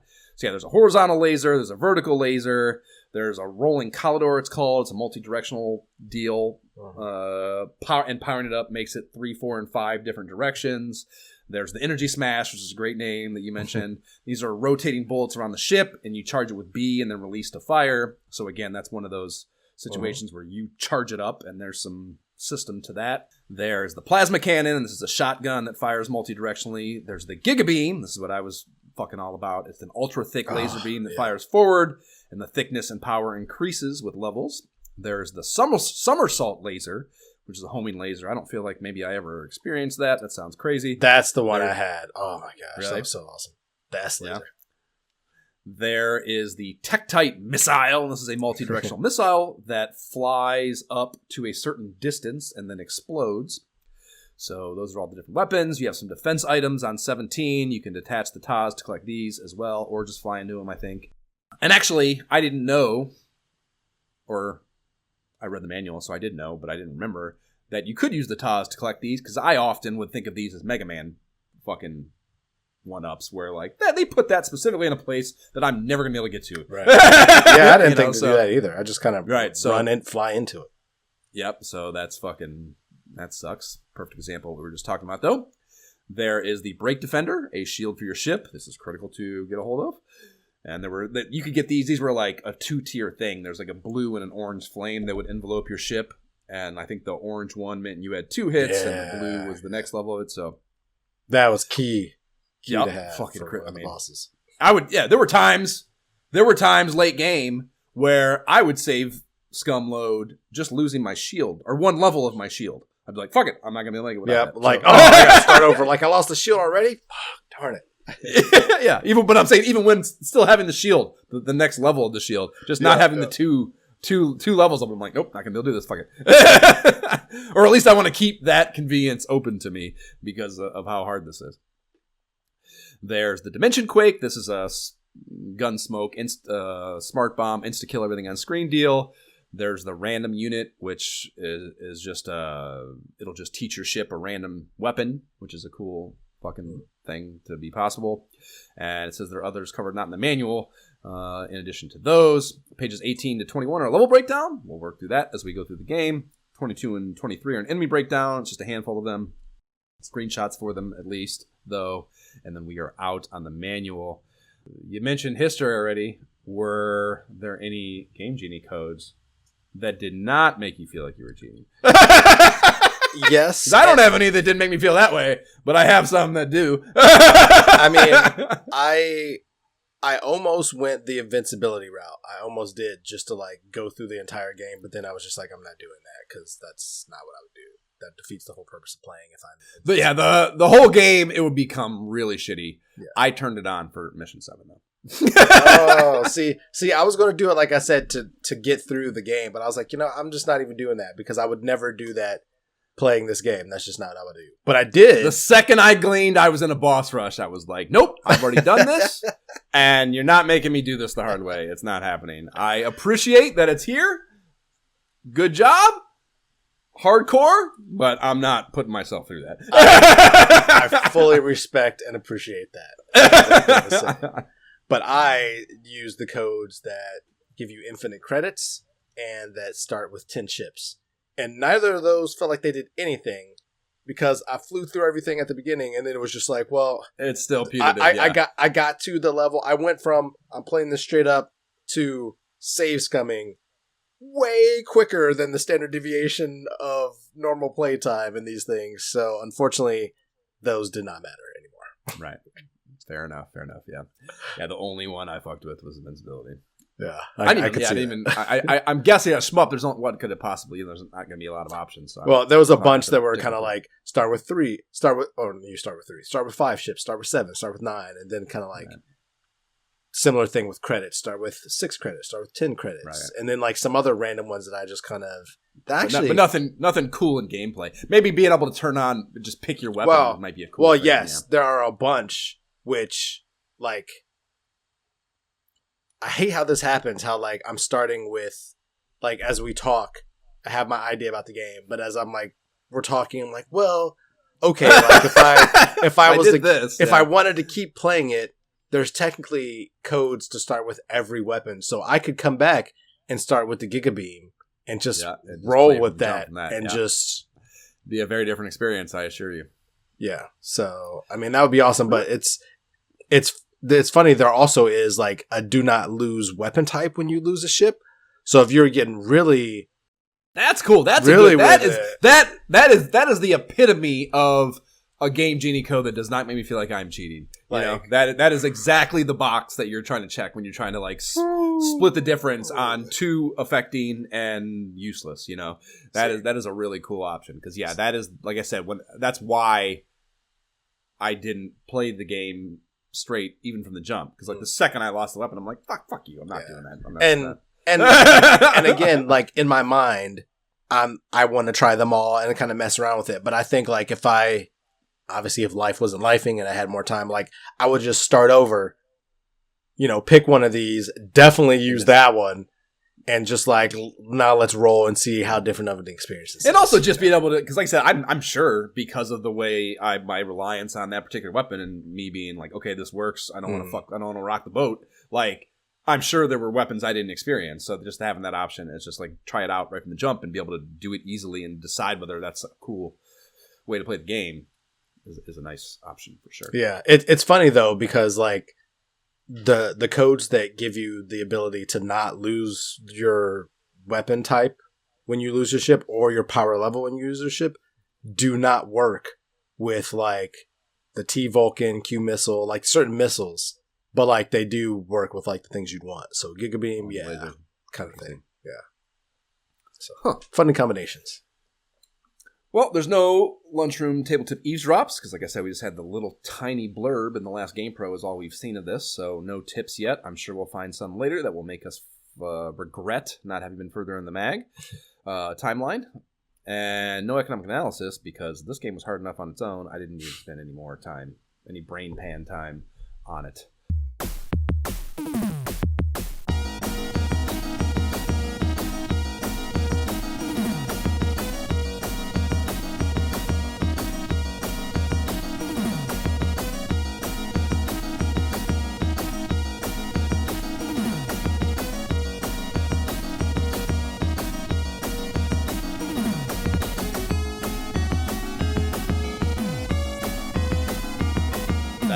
Mission 3 theme, getting us into the playthrough.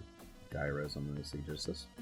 On Fire Up, after the pro forma Sega logo shimmering, a multicolored starfield fades in just before the title theme rips in.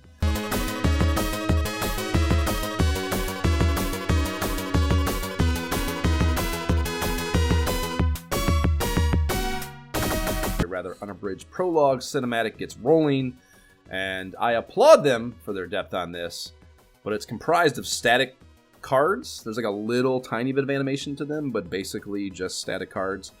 And if you're going to go this long-winded on a prologue, I think you need to incorporate some real deal animation sequences, you know, or one or the other. You need to be shorter, or you need to have some fucking movement going on. So I applaud trying to create story, always, but something more interesting visually had to happen here if you're going to do it the way they did it. So that is definitely a criticism. The prologue has its own somber music track.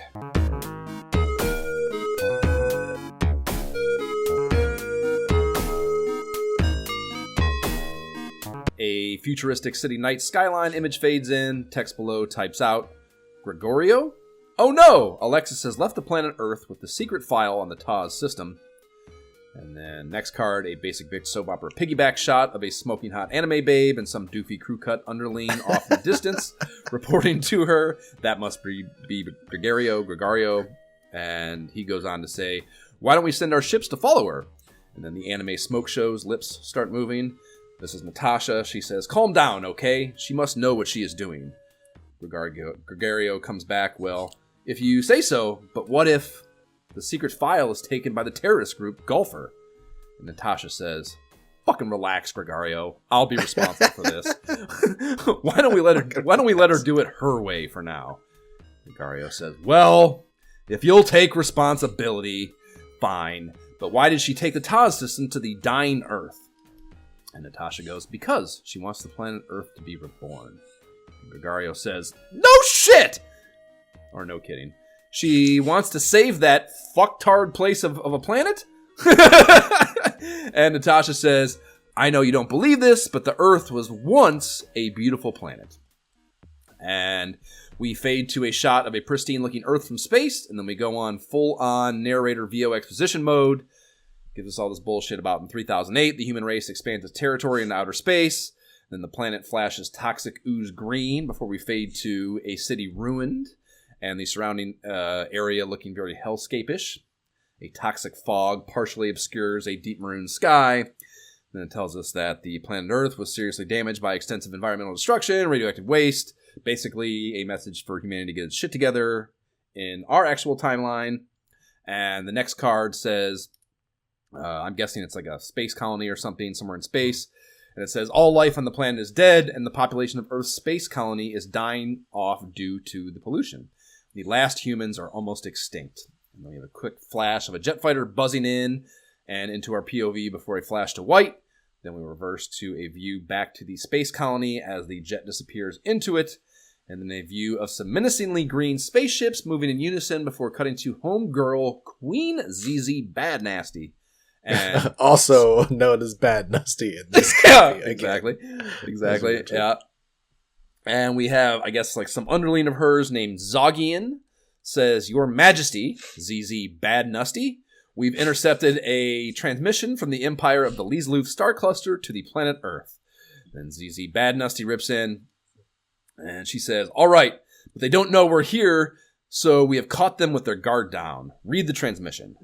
Zogian goes on to read, yes, Your Majesty, to the surviving human race, a terrorist force, Golfer, is invading your Earth. So we've already talked about from the synopsis, basically, that the fucking Golfer's telling them they gotta get their shit together and fix this problem or they're fucked. And ZZ Bad Nasty says, ha ha ha, give me a break. What can the puny human race do? They are idiots. Zogian replies, but Your Majesty, there is more. The Leesluth army has given the Taz system to the last hero of Earth, Dan the Man. ZZ Bad Nasty, very concerned. She says, what? The humans have the Taz system? Zogian says, yes, that is what it says here. Like, yeah, read the fucking memo, bitch. Did you get the fucking the TPS report? Oh, yeah. Read the memo. And she says, the humans have the Taz system. This is interesting. We will see what the humans can do with it. And then we fade to some very high-tech wireframe Taz schematics. That's what's behind me right now.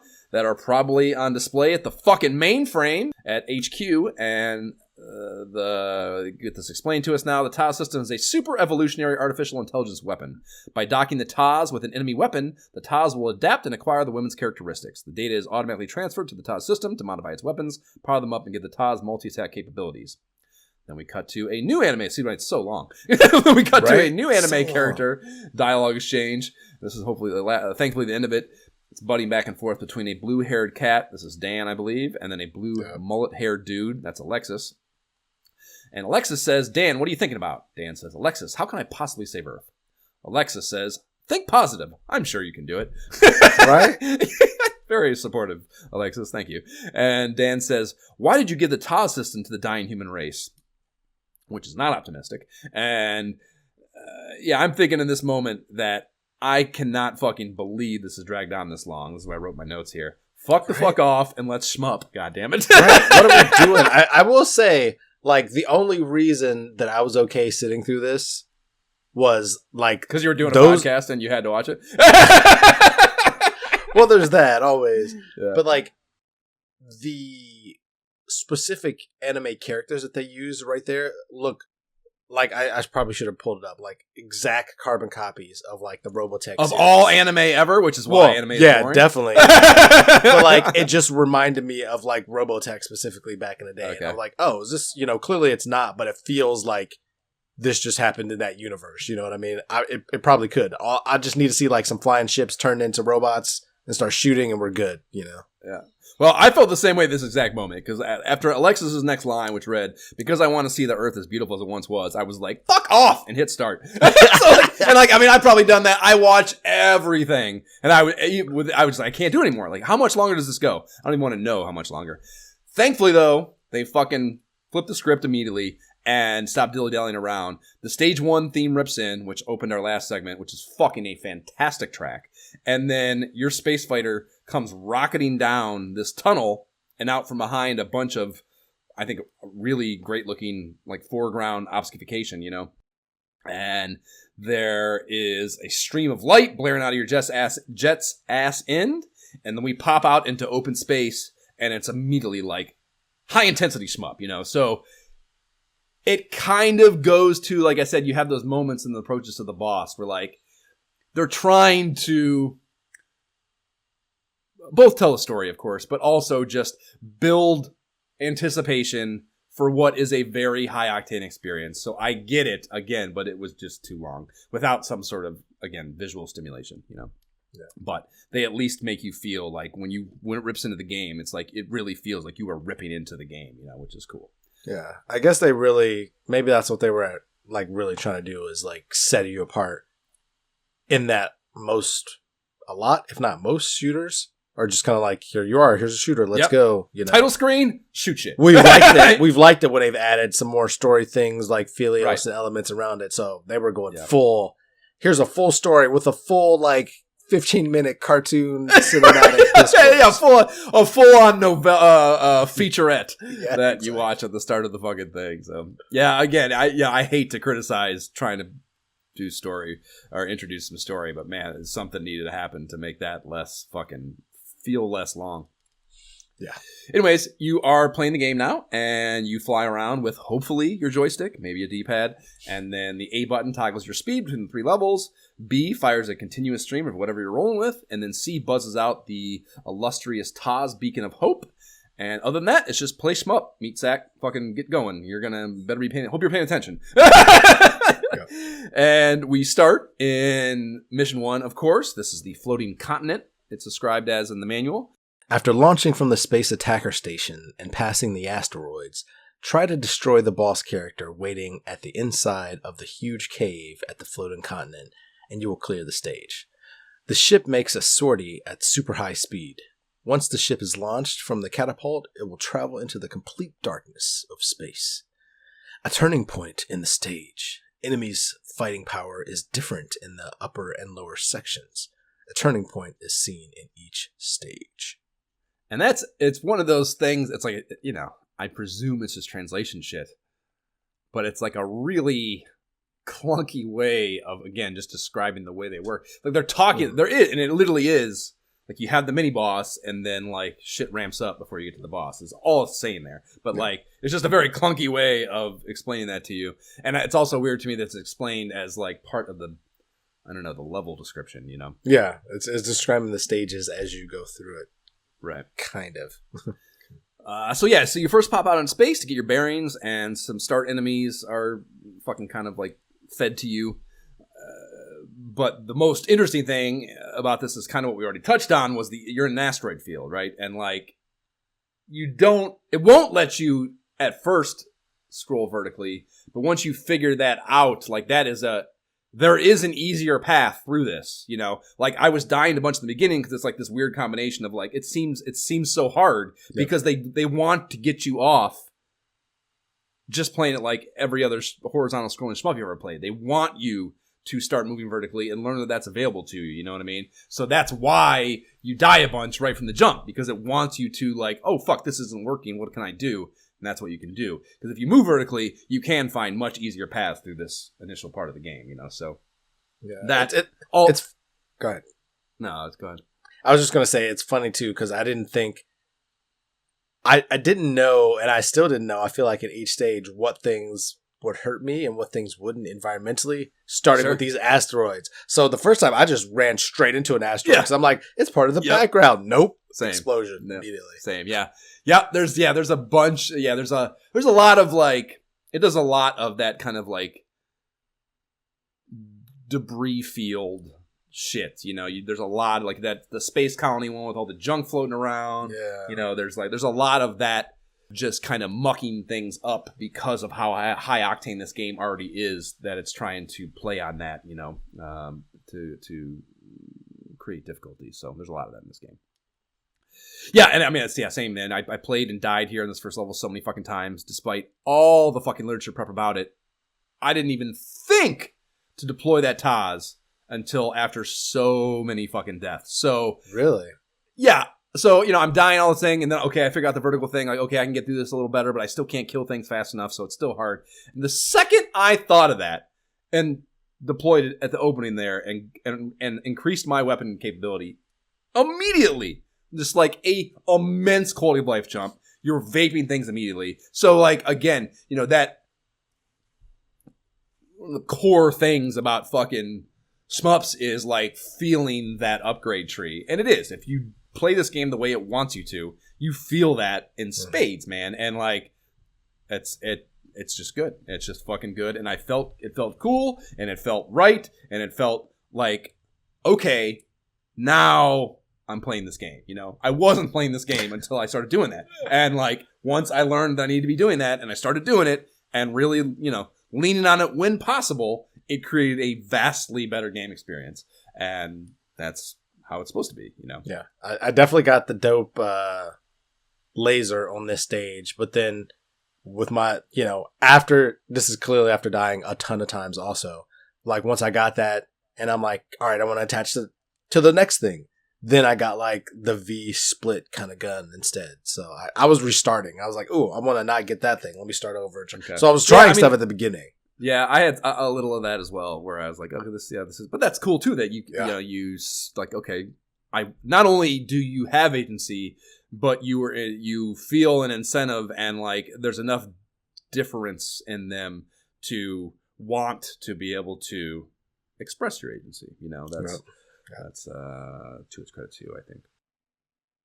So yeah, this get through here, like, okay, the turning point is the mini boss thing, and you fight one at the end of the asteroid field in this case, and I'm pretty sure it was Rebute in the enemy breakdown in the manual, and the description for it says, like, all the description for these enemies is like, I don't know, the most basic possible way to explain a shmup enemy to you, and could probably apply to every shmup enemy ever, basically. This reads, it shoots bullets towards you, moving up and down the screen. It's like why even bother to say that, Why not just have the picture and the name?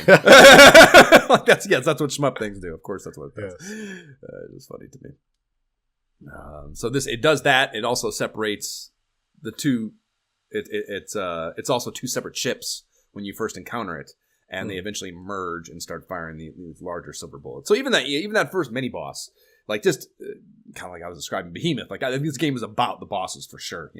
There's a ton of them. They all are different in every possible way. They feel epic. They're hard. They look great. They do interesting shit. The boss battles in this are fucking fantastic. Oh my gosh, albeit difficult as fuck.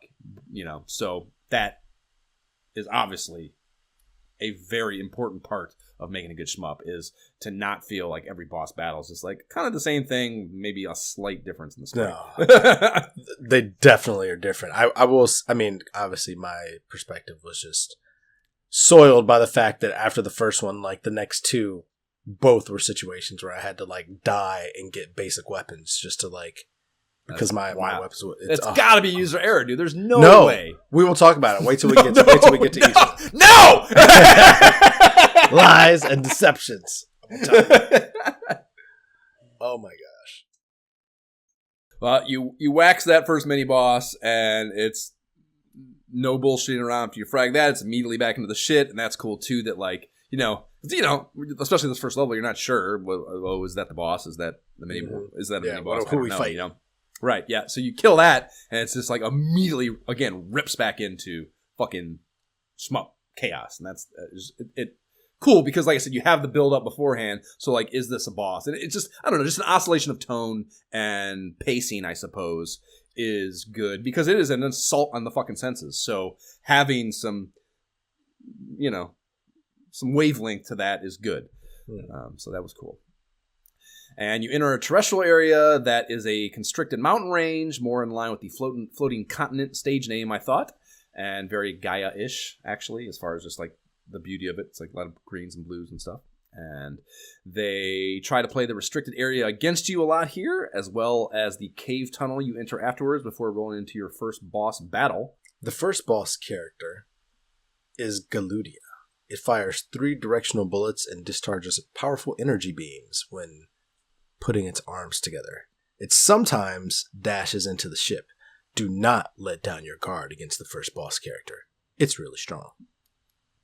Fair. Tough, man. A lot of tries. Probably 6 or 7 first boss. Half dozen tries. So, yeah. Probably more than that for sure. Really? Yeah. It's just, again, usually the first boss is baby fucking gloves shit. And, dude, not this time. Kids love shit, and this is not at all, man. Yeah. It has the fire attack. That's 3 quick bursts of spread fire.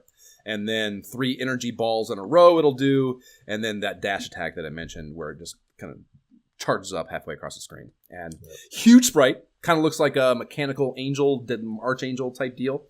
And yeah, getting the hang of staying centered and not frantically trying to dodge that burst of 3 fire spread shots. Yeah, right from the jump. You're right. It's like that's a subtlety thing immediately that you don't want. You basically want to stay on each side or either side of the middle bullet to keep yourself centered enough to keep being able to attack while you're avoiding the attacks there, Yeah.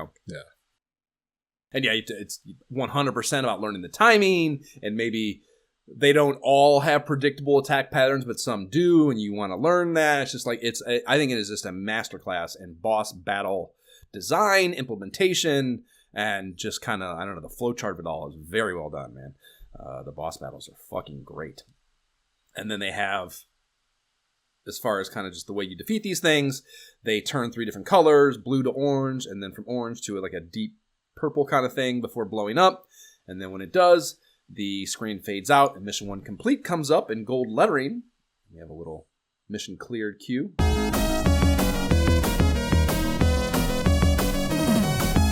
Then we cut to a map computer interface that I was never really able to fucking, like, it doesn't convey anything to me. It's just kind of like, I don't know, it's not map enough to me. Like, I can tell that it's like a picture of space and we're moving through space, but I did not understand what it was communicating to me really at any point until the very end when it goes over top the like spiral galaxy thing. I was like, okay, that's where we're going now. Like, I get it. But like every other mission, every one of these, I was like, what? Hold on. And then it's gone. And then, it never really communicated anything to me. So those could have been done better, I think, even though I'm glad that they have it to, again, I'm always praiseful of kind of like the show me where I'm at and where I'm going. So they tried, but they didn't execute that. It's 100% just a background visual to me, too. Right. Like, it's definitely not a map. It's just like, I can tell that's what they're going for because they're moving. I'm like, yeah, okay, sure. Yeah. right. Yeah, I know what this is, but I don't know what this is. Yeah, that's 100% what the vibe of it. So we then move into mission 2. This is called the Glacial Planet. The ship enters into the atmosphere of the planet and passes through the tunnel of an iceberg. Escape from the inside of the big iceberg and into the ocean and destroy the boss hiding in the water to clear the stage. Laser batteries on the ground fire lasers at you at fixed angles. Find them and destroy the batteries. Obstacles like the nets surrounding an area must be blown away to go through. Yeah, English not good. Just before the boss character shows up, the ship will sink into the water. And yes, as all that suggests, this is a very aquatic-focused level. And it starts with a Mach, whatever the fuck is a high Top Gun Mach number. You're buzzing through the atmosphere of the planet through the cloudy skies. And it's like it conveys it. We just criticized it for not conveying the map well. It conveys 100% what's happening. You're entering the atmosphere of a planet, and you get that vibe in 16-bit glory for sure. You're coming down at this 45-degree angle. And then we start with a ton of little fireballs spewing peon ships, and they drop a kill everything on screen pickup in there about 2/3 through. That was 100% that first time where I thought the Mega Man 1-up thing, where I was like, that's in a place I can't actually go if I want to live. I will not grab that power baby. No. Right. Yeah, for sure. The juice is not worth the squeeze. Those satellite things you hit after that really pieced my ass up before I got to you get to this area where you gotta, like, keep your distance. You got to use this keep your distance flight pattern to survive them. And then once you get down to the surface level, there's the big ass gun turns that are mentioned in the description as well. And you have to, like, they're kind of dumb because you can blow them up, but it's 100% if you just stay in the top right, you can just kind of avoid them and not deal with them at all. It does a little bit of, like, flying ships in over there to deter you from doing that, but it's not enough of a deterrent. And if you save scum a couple of times, you learn where those come from, and you can just avoid. You just fly past them, like I'm fly past them immediately. Yeah, precisely. I will say I liked that here the ships right before you get to those big lasers give you the S laser. And so, like, at this point, I was like, oh, cool. Like, at this point, I was having a little fun. I was having some fun right now, Josh. Because that S laser homing missile thing was just, like, hitting everything. It was just like, take out all the enemies. I'm just going to move where I need to move because I know my weapon's going to do the rest and I don't have to aim. So life was good for a moment. Yeah, it does. I mean, there's, one of the boss battles a little later on does a thing where it's behind you a bunch, and there's weapons that can even affect that if you are calculated enough to get them and have them available to you. So yeah, there's just you can do a lot to change what you're able to do to the environment around you with the weaponry, which is really cool, I think. There's certainly areas where it's better to have a certain thing than others. So after that little stretch, you have to cruise along a deal with a mess of the peon ships combined with they're called Refredleys in the manual enemy breakdown. And they describe these as, it appears at a very high, this is a mini boss, it appears at a very high speed and fires powerful laser beams. And it's like, again, just like, yes, every weapon or every enemy and every shmup ever. Does that. So, yeah. So this is a situation too where, like, again, thinking about, like, okay, yes, you lock onto the peon enemies here and there, get your weapons, but you can also Taz the bosses. I tried that unsuccessful. I was never successful. Yeah. You were, I was able, this is where I got the fucking G-beams. Was from these fucking things. And yes, absolute rim wrecker, as you might imagine. Actually, no, those aren't mini bosses, because the actual mini boss here is the wave dragon, and this is kind of the snake deal in the manual. So these were, again, it's like, is this a mini boss? I don't know. It's like a huge ship. Right. And, so, but it's not the full mini boss, because it didn't have the fucking approach thing. So, yeah, because this dragon is where I had the S laser coming in, and I was feeling powerful. So I'm like, I wonder if I can toss this dragon. Of course you do, and that's where you get the V laser. And so at the time, I'm like, man, the V laser might be better. It's great. So right now, life is still good. More to come. Yeah. Well, it's a great example. Actually, I was talking about a later boss than this, but the movement pattern of this thing, the wave dragon, is one of those things where it can get behind you, and your ship only faces the one way. So this was a situation where having an ability to attack the back 180 of me in some way, shape, or form would have been really helpful, because it would have made you spend half your time here nerfed, basically, just avoiding because you can't attack. So having a weapon that changes that is, of course, cool. Yeah, or the homing missiles, like you said, like having that was pretty great. Yep. The area after the dragon has a northern light background with these flashing green and purple hues. It's a very cool backdrop for the cave as you continue onward. And the lull after the mini boss is so dramatic. Like, I loved the tension of this. Like, I felt it more here than the first stage even. Very cool. And you get some more of those Refredley deals to help hopefully power up that white laser beam. So yeah, that's the G-beam for sure. So yeah, there's more of those here if you want to power those up before you get to the boss. And they also introduced a really subtle vertical auto scroll here that you have to fight against the tunnels with, so you don't hit the walls. And it's just a really neat and subtle touch that wasn't an always present thing, just to give, again, some variance to what can be very repetitive gameplay otherwise when it comes to shmups. So commendable shit there. And then you fly into a Life Force style biomass area. This is the netting shit it was talking about in the description. And you have to shoot that shit away to create area for you to move. You know what I mean? And that is a whole system in of itself. That was crazy. Yeah, because you have to, like, what, the optimal situation is you want to move vertically like a fucking madman and clear all of it, which is what I was trying to do. But you inevitably get forced into not be able to do that. And once you let any of it clip off, that's no longer a part of the screen you'll be able to go in, because you can't, there's no way to shoot up, at least not deliberately, you know what I mean? You can have you got to start as wide as possible, and then eventually you get slimmed down enough. Like you're getting railroaded into a tighter and tighter thing. So yeah, it's a really cool sequence that even though I was safe scumming my ass off and replaying it over and over and over again, felt cool every time, even though I was frustrated and having a hard time. So that also really cool and a good job in this little stretch here. Some more refriedlies, and then you go through this opening, and the door slams shut behind you, and well, that's not even what we're talking about, but like there's a part here, like it's the first time anyways where I felt like, because your inclination in these games is to always hang back. Yes. So you have more room to read and react.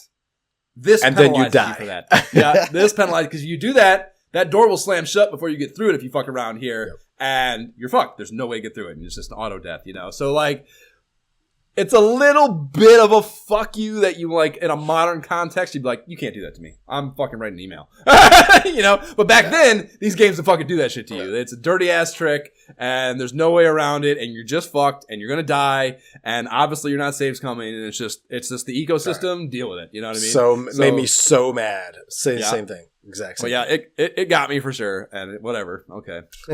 So if you get through the door and you're up and you're fucking able to do so, you get into this area and then it slowly fills with water, and it's doing that the first time I'm in here, and I'm not confident that I'm allowed to be in that water. So like the first time I'm doing it, I'm like, oh fuck, like where am I supposed to go? So again, just creating shit that I can't see from a mile away is cool to me in games like this that I don't expect a lot of unexpected, really, Maybe obviously some fucking battle shit that like is hard and maybe an enemy does something, but I don't expect environmental shit to happen that I'm not ready for, or have a plan for. So that was cool. And yes, eventually you figure out that, okay, it's filling up with water, and now my ship is a submersible apparently and can navigate the water just as easily as it was able to fly through the air, which is interesting, but cool. Okay. I found it cool. I was afraid going into the water something was going to happen. I was like, do I have to stay above the water? Nope, you just submerge.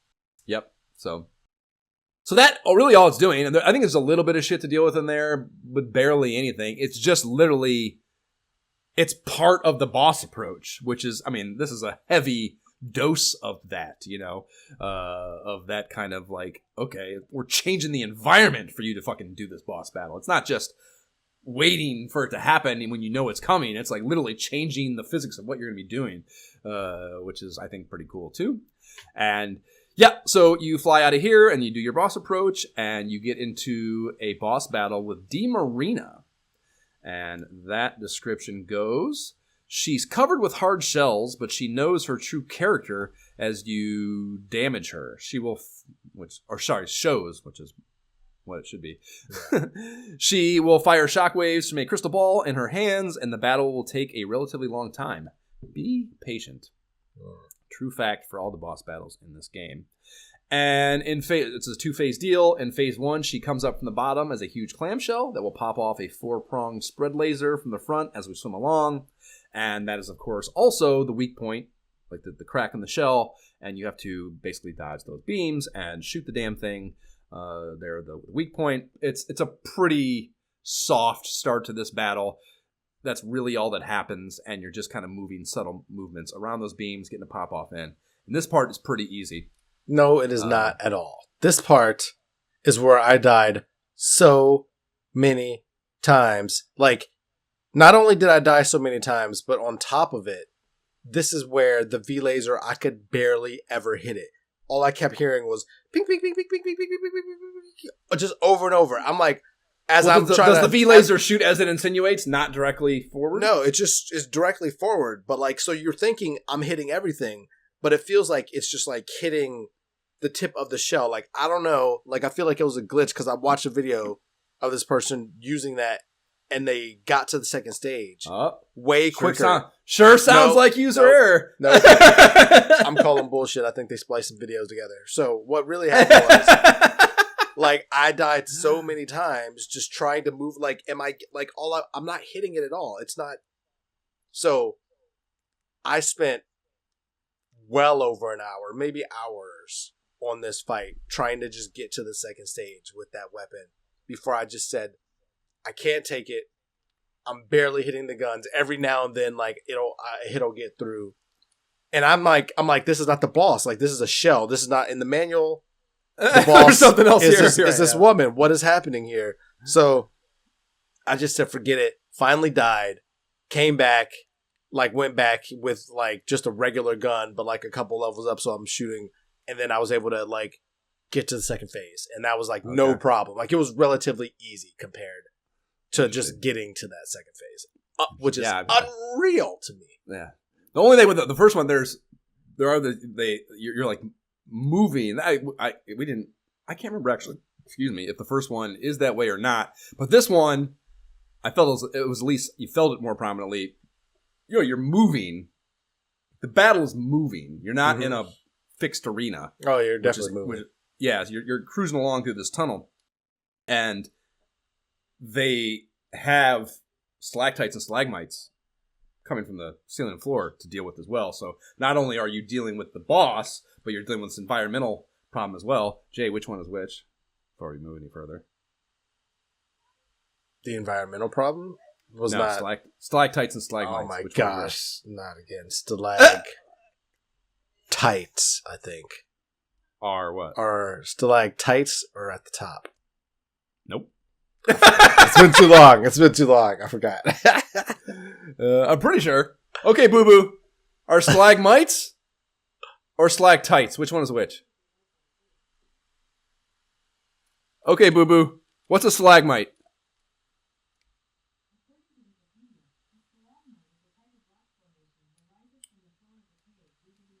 Oh, you are right. I'm wrong. Look at that. Boom. God damn it. And you have to watch Okay, out for Boo those Boo, we bad got it. boys, I don't too. need any more. Thanks anyhow. Stop. Okay, Boo Boo, stop. Jesus Christ. Okay. So once you pop out of rounds on the shell, it splits open, and then the mermaid you were talking about comes out of it, and shit gets, I guess, it felt more real for me, apparently less for you. Whatever the case, I thought it was easier than the Mission 1 boss, for sure. Not easy, but easier than the first one. And yeah, it's got, like, what does she even do? I didn't even write down what the fuck the attack was, but, like, there's some shit shooting out of her face, and that's, like, her weak point is kind of like her torso, the top of her, like, below her head, and, like, her torso, basically, I think is the weak point. And that's where a lot of the attacks come from as well, so. It's great to me that you could actually, like, assess things at this point. I was so angry, and I felt so betrayed at this point that they would give me such a powerful weapon for the rest of the stage, only to have that weapon be nerfed, ineffective against the boss, and, like, basically tell me, nope, start over and get the other one. Was just like, I was so angry at this point, Josh. I was ready to quit the game completely at this point. I gotta tell you, I was so angry. Okay, I was definitely not ready to quit at this point. I felt just fine about my experience up to this point, and I don't know. You're saying yourself, you did the research and you see underminings of your theories. So I don't know. I don't know what happened. I feel like, yeah. Also, this is also a perfect run video. So, like, how many hours did that person spend to find, like, the exact pixel to stand on every time to not die? You know. Yeah, for sure. Oh, you move into mission 3 from here. This is the spank. This is the spank sanctuary. You do get spanked quite a bit. Jay, tell us about the spank sanctuary. The space sanctuary. In this stage, you fight while sailing at high speed into nether space. Get around the black holes and destroy the boss in the sanctuary. And this nether space is the bullshit I was talking about, where it's like that wavy cable ruin screen, that porn screen back in the day where you couldn't see anything in that channel on the turn tube back in the day. You were like, why is this channel coming in, but I can't see Is that a nipple? No, is that a nipple? I'm pretty sure I see a nipple. The Disney Channel station for me as a kid. I was like, I can hear Dumbo, like I can hear the story, I can hear what they're saying, but I can't see a thing. That's what you're flying in front of, supposedly in this nether space, which is visually intense for sure. Yeah. Yes. Now I bet that it legitimately caused a seizure. I mean, there's just it's exactly what that is, you know, right? But I mean, it also looks cool and it's very 90s, I think, as well. But if it doesn't send you into a foaming at the mouth seizure, it's cool. Right? If your eyes don't explode and or bleed, you're fine. Definitely doesn't make it easier though, for sure. No. So it starts off in rip-roaring fashion. You are scooting through hyperspace, and shit is just whipping by before you take control of your sprite. And you'll continue throughout the stage and up to the mini-boss. It's basically an epilepsy inducement the entire time. I think it very much caters to the chaos of the gameplay of this stretch, though. And the mini-boss is a really cool, it's a big samurai sprite that has a very fast-moving cannon and a dash move that you need to kind of move between staying above and below. Not all that tough by comparison to the other bosses so far, but very cool looking for sure. Yep. And after that is defeated, the epilepsy shit clears, and you head into a beautiful purple starfield area. And there's some really cool lightning hazards here, and then really cool, those black hole hazards are fucking awesome, dude. That is a really cool. They have gravity to them. You are like fighting against them as you're moving around. Obviously, all the other shit going on, and I thought it was just a really cool. Like it's not even just the gravity. There's also like this jittery warping of space-time effect as you near them. It was just a really nice touch, I thought, both visually and in feel. That was a really cool environmental thing for this level. And then there is one more samurai bot mini-boss before you enter the castle area. And in here you are faced with an absurd amount of environmental shit. Falling ceilings, spears, constricting tunnels, just everything, and the kitchen sink. And then there's these guillotine things. And those were like, you had to shoot the guillotine rope on the other side through this narrow, like, tunnel thing that you need to fly through. But if you have to shoot the rope first, otherwise the guillotine will fucking chop your ass as you go through it. So this is very interesting environmental problem to deal with that I honestly don't feel like I've ever seen. Wait a minute. Shoot the rope? What do you mean shoot? Yes. It pinged when I shot the rope. It would just ping and nothing happened. So I had to just wait. How the fuck would you fly? I had to wait until the very, very end of the screen, like right when I was coming. Then the guillotine would drop and I'd be able to fly through. So I was always waiting. Really? I thought that's how you had to navigate shoot the rope. That. Because I think, unless I'm insane, I think it's perhaps maybe because I had the E-Smash at this point. And it's circling around. Were you shooting through the tunnel? Yeah, you couldn't shoot. I couldn't shoot. You had to also. But that's what I'm saying. Like I would try to shoot through, but the weapon I had would not affect it. So it was too wide. I guess all I know is like I couldn't shoot it because that was my first thought. So I had to wait until right to the end when the guillotine would drop. Yeah. Like, and then I'd be able to fly through. So I thought I thought they were purposely slowing the game down. It's like, man, they make you like. This game just makes you have to do so much all the time. Like this is pacing changes and stuff. That's that's a cool argument too. Maybe I'm wrong and just misperceived it, but I thought I had to shoot those things, and that was not immediately apparent to me. Interesting. After those, the boss battle approach calm sequence is bestowed, and it's time to party with easily one of the best named bosses ever, right up there with Death Adder from Golden Axe, in my opinion. This is Death Ghetto. And please tell us about Death Ghetto, Jay.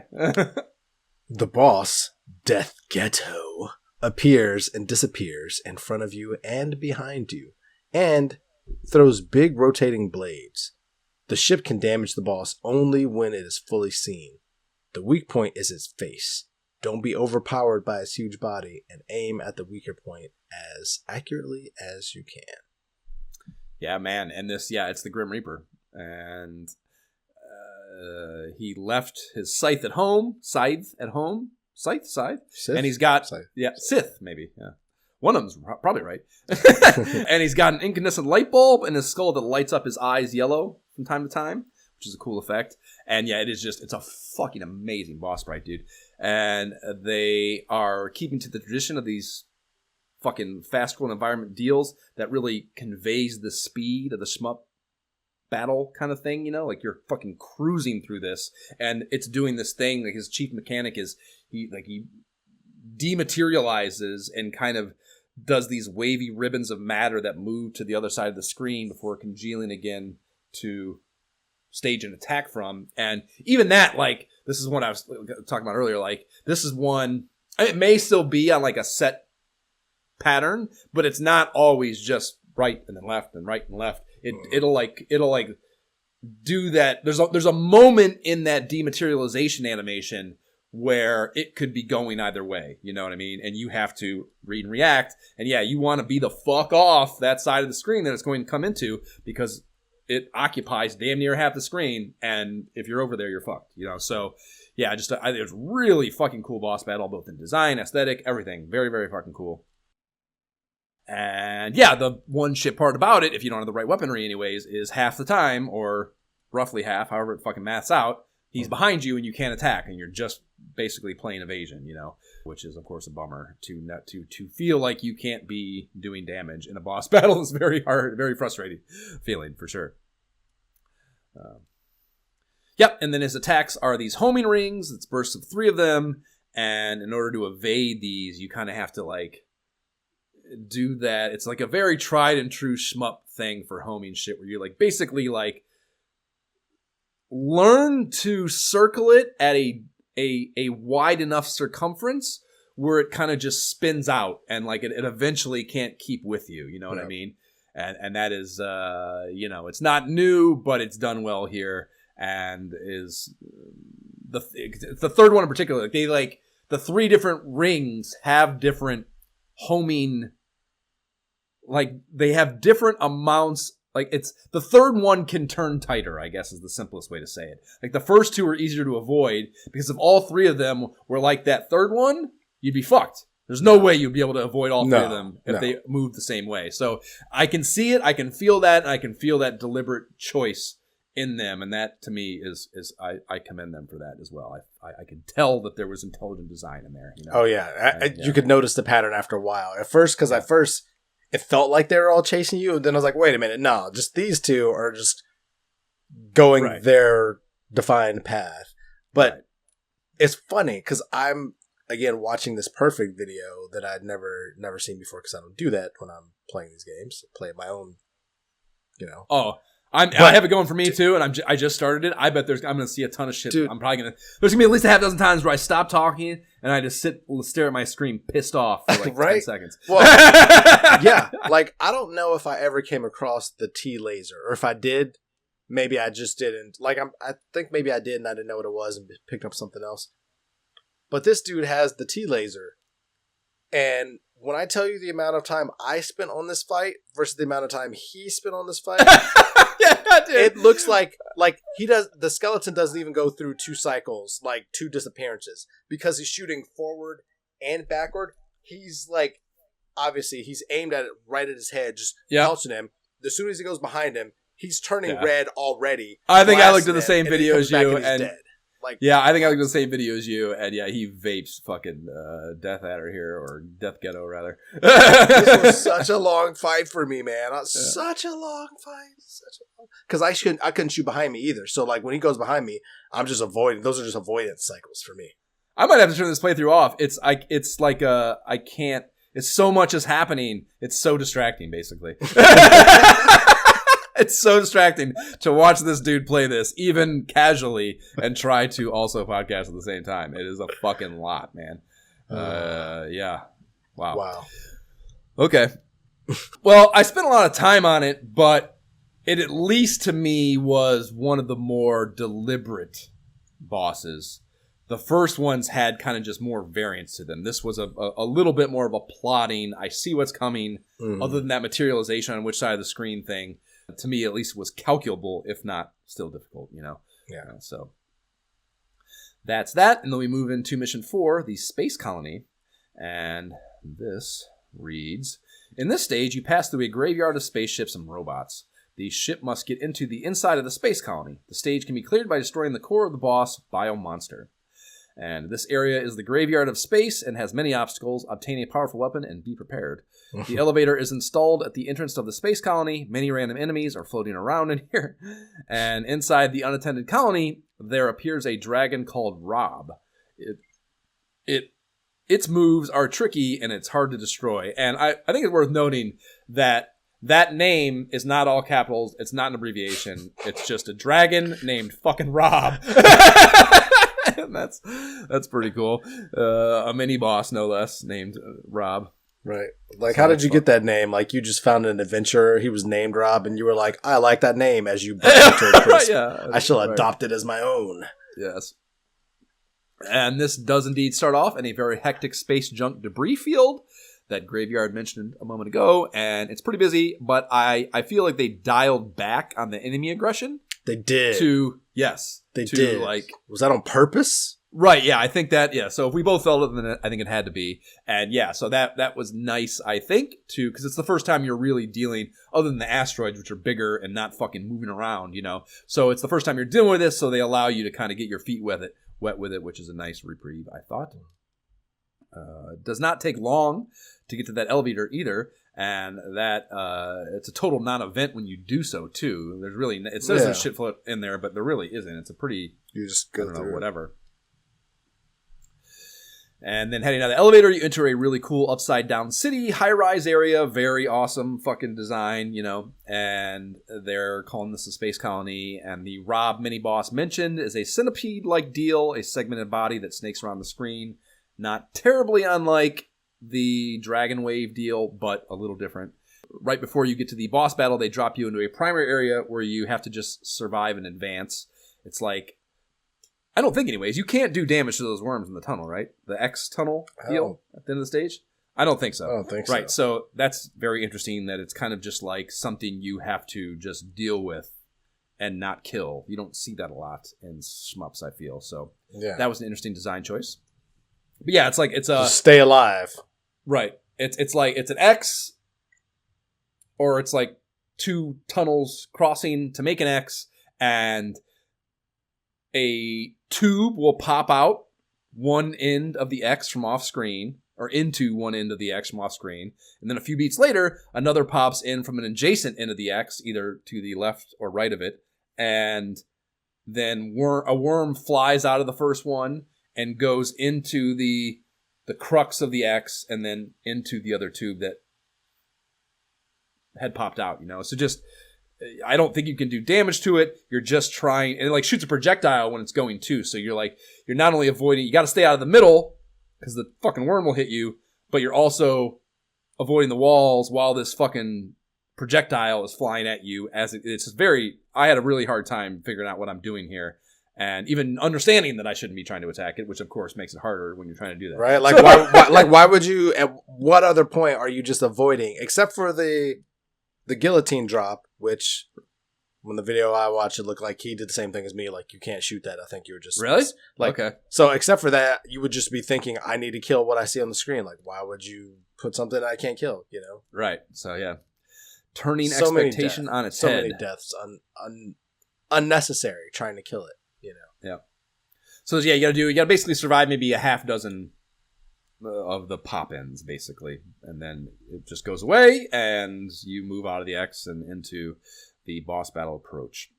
And yes, this is the Biomonster. So I don't know, we got some crossover here with our long-tabled Phantasy Star 2 side quest with the Biomonsters mentioned. But the description for this is a boss area where the ship will be forced into a narrow space. The boss, Gazulik, attacks you while spinning itself at a high speed like a top. It momentarily stops spinning when shot by you, and then it shoots a ring of fire at you. And indeed it does, and I couldn't fucking beat this boss for fucking ever. I did not there was in no perceivable way to avoid that ring of fire attack. That it basically does, like, it does two passes of its movement thing, and then it would launch into this attack. And I think it shoots at 360 degrees, it's just you can't see half of it because it's so big, half of it's going to be off screen, basically. But whatever the case, the half of the screen that you see, it's these huge rings. They fire out in succession, in order, and they're fast as fuck, and they're close as fuck together, and I did not fucking see a way to avoid them. So many deaths. So many deaths. So many deaths. And this is where I looked at the video eventually, because I was like, it's not possible. It's not fucking possible. And then, of course, you're watching it, and the fucking prick just does the thing that you knew you had to do, but just seemed impossible. And I'm just like, oh, fuck you. Like, fuck you, man. Yeah, it's super fucking hard. And like, yeah, it's possible. And honestly, it's probably an instance of where if I'd have, because it is about, you gotta like, that one, if you can get that fucker to stop further away from you, they obviously fly further apart as they get, as they fly. So if you can kind of get it to stop in a place that's there, if that is something you can manipulate, and it seems like it is because I watched his stop in a different place than it was stopping for me, even on the very first one. So I think you have an effect on this, in which case you can create a more advantageous evasion situation or opportunity. But it also probably would have been easier if I'd have slowed myself down and you just, again, the most subtle fucking ever movement from, you want to be in the bottom left or the opposite corner for sure, because that's going to give you the most space for it to separate. But you just want to make the slightest movement to get out of the way of the new one and be moving into the space evacuated by the previous one to survive this. And it is so fucking hard. And of course, they make it look so easy. He makes it look so easy. Like, get out of here. Get out of here. Yeah, so fucking easy. At least, as much as I had to play it, the music track for this boss is absolute fire. Thankfully, also, it doesn't, or at least with the G-Beam it didn't, it did not take a lot of damage. You didn't have to survive too many. Once I was able to get it, I missed the first one, and literally just as it was starting its second one, like two of the rings got popped off. I heard them pink, pink. Like they were like that again. That's how I think it goes off screen, even because I didn't see any of them. But it did pink, pink, and then it died because I was fucking dumping on it, of course. So I didn't even see the second wave of that attack once I finally was able to avoid the first one. So that is nice, I suppose. But yeah, man, I died a fucking ton on this thing. So satisfying though. Like I did kill it, and I was like, oh my god, like what? I don't know, adult man shit shmup and a half with this boss battle. Like, took nerves of fucking steel to avoid that one goddamn attack thing, man. This is where I bowed out and said, I'm freaking done with this game. I was done. Yeah, I was done. I was considering, I was like, I should put on the invincibility and just go through it. But then I was like, the number of times, the hours that I have spent just dying over and over and save scumming, like I'm not even playing it anymore. I'm save scumming through every time I make it through a little section, like, which I normally don't do that. Like it's a while between when I save normally, but I'm literally like, I'm going like 10 feet save, 10 feet save, like this is like, I eventually got to that point, but I don't think I was doing it quite yet. I'm sure I was save scumming a lot, but not. Yeah, I mean, I got to the point. I mean, some of these like missions 5 and 6 bosses, I am save scumming between individual boss attacks. Like, I've died enough times where I know the attack wave patterns to some degree, and like there's risk in this. I mean, I have probably no joke, dude. I probably got into the 20s on save state slots because I didn't want to back myself into a corner, and that risk is definitely prevalent if you're going to save scum that much. So yeah, it's fucking, I got to that eventually. I don't think I was quite there yet for this. Yeah, because like I said, the boss battle is not long. I couldn't survive the first attack, basically. So, yeah, I didn't have to do it for this boss battle, but I would get there for sure. Well, yeah, between like the weapons seeming to be like the wrong ones for the bosses to like for Death Ghetto for me, like I said, that was a long ass battle because I had the weapon that I couldn't shoot backwards. So I'm just like dodging. Like I was just like, man, this is an exhausting game. Like I am exhausted with this game. I 100% agree with that. It is definitely exhausting. Halfway through, had to tap. After these messages, we'll be right back. Right, that's it, guys. Come on, off we go. Whew, school holidays. Phew. I don't know where they get the energy. What's that? It's that stuff the kids eat. Mmm. Wow. Rated to level 10. Power Pack Swiss made dairy food really gets you going. Level 10. Well done, Max. That is a 1990 Swiss-made commercial featuring Sonic and Tails. And what they are selling is labeled dairy food. Right? And yeah, and it looks like a pudding cup. That's what it looks like you're being sold. But I think the fact they are not calling it pudding and using terminology like dairy food instead says a lot about the qualitative nature of the product inside the plastic cups that we are being sold in this case. Right? Yeah. I bet as kids that wouldn't have surprised us, but I noticed it immediately. I was like, is that like a yogurt substitute? Like, what are they eating? You know, like just dairy farm was like, we got extra milk, boys. We got to do something with it. We definitely do. And I remember, man, maybe this is revisionist history because of watching the commercial and feeling this way now, but like, I remember getting Swiss. I can remember the packaging. I can remember Swiss made cups being in my fucking lunches. And I remember thinking Swiss made was not as good as Jell-O pudding. I remember thinking that as a kid. I feel like I remember thinking that as a kid. And that's probably why. It's not fucking pudding. The Jell-O pudding was legit. How expensive is pudding? It doesn't say pudding. They knew they couldn't say that. That's why it's dairy food. Right, exactly. And yeah, how expensive would it have been to make real actual pudding? Can't have been too much more. Fucking rough, man. Rough. Wow, commercial too. The fucking, it's like they're like playing in the room, and like the joke, the gag is that are they the kids? There's no kid. The dog is playing Sega Genesis. Kind of the joke. I know it's fucking a little bit of a wild commercial, especially for something that's like a fake ass food. Yeah. So we're moving into Mission 5, or I was moving into Mission 5 at least, and there are no more manual descriptions. Those have ceased. They only covered the first 4, even though we're going to get 8, and that means we are flying by the seat of our pants on where this shmups narrative is leading us.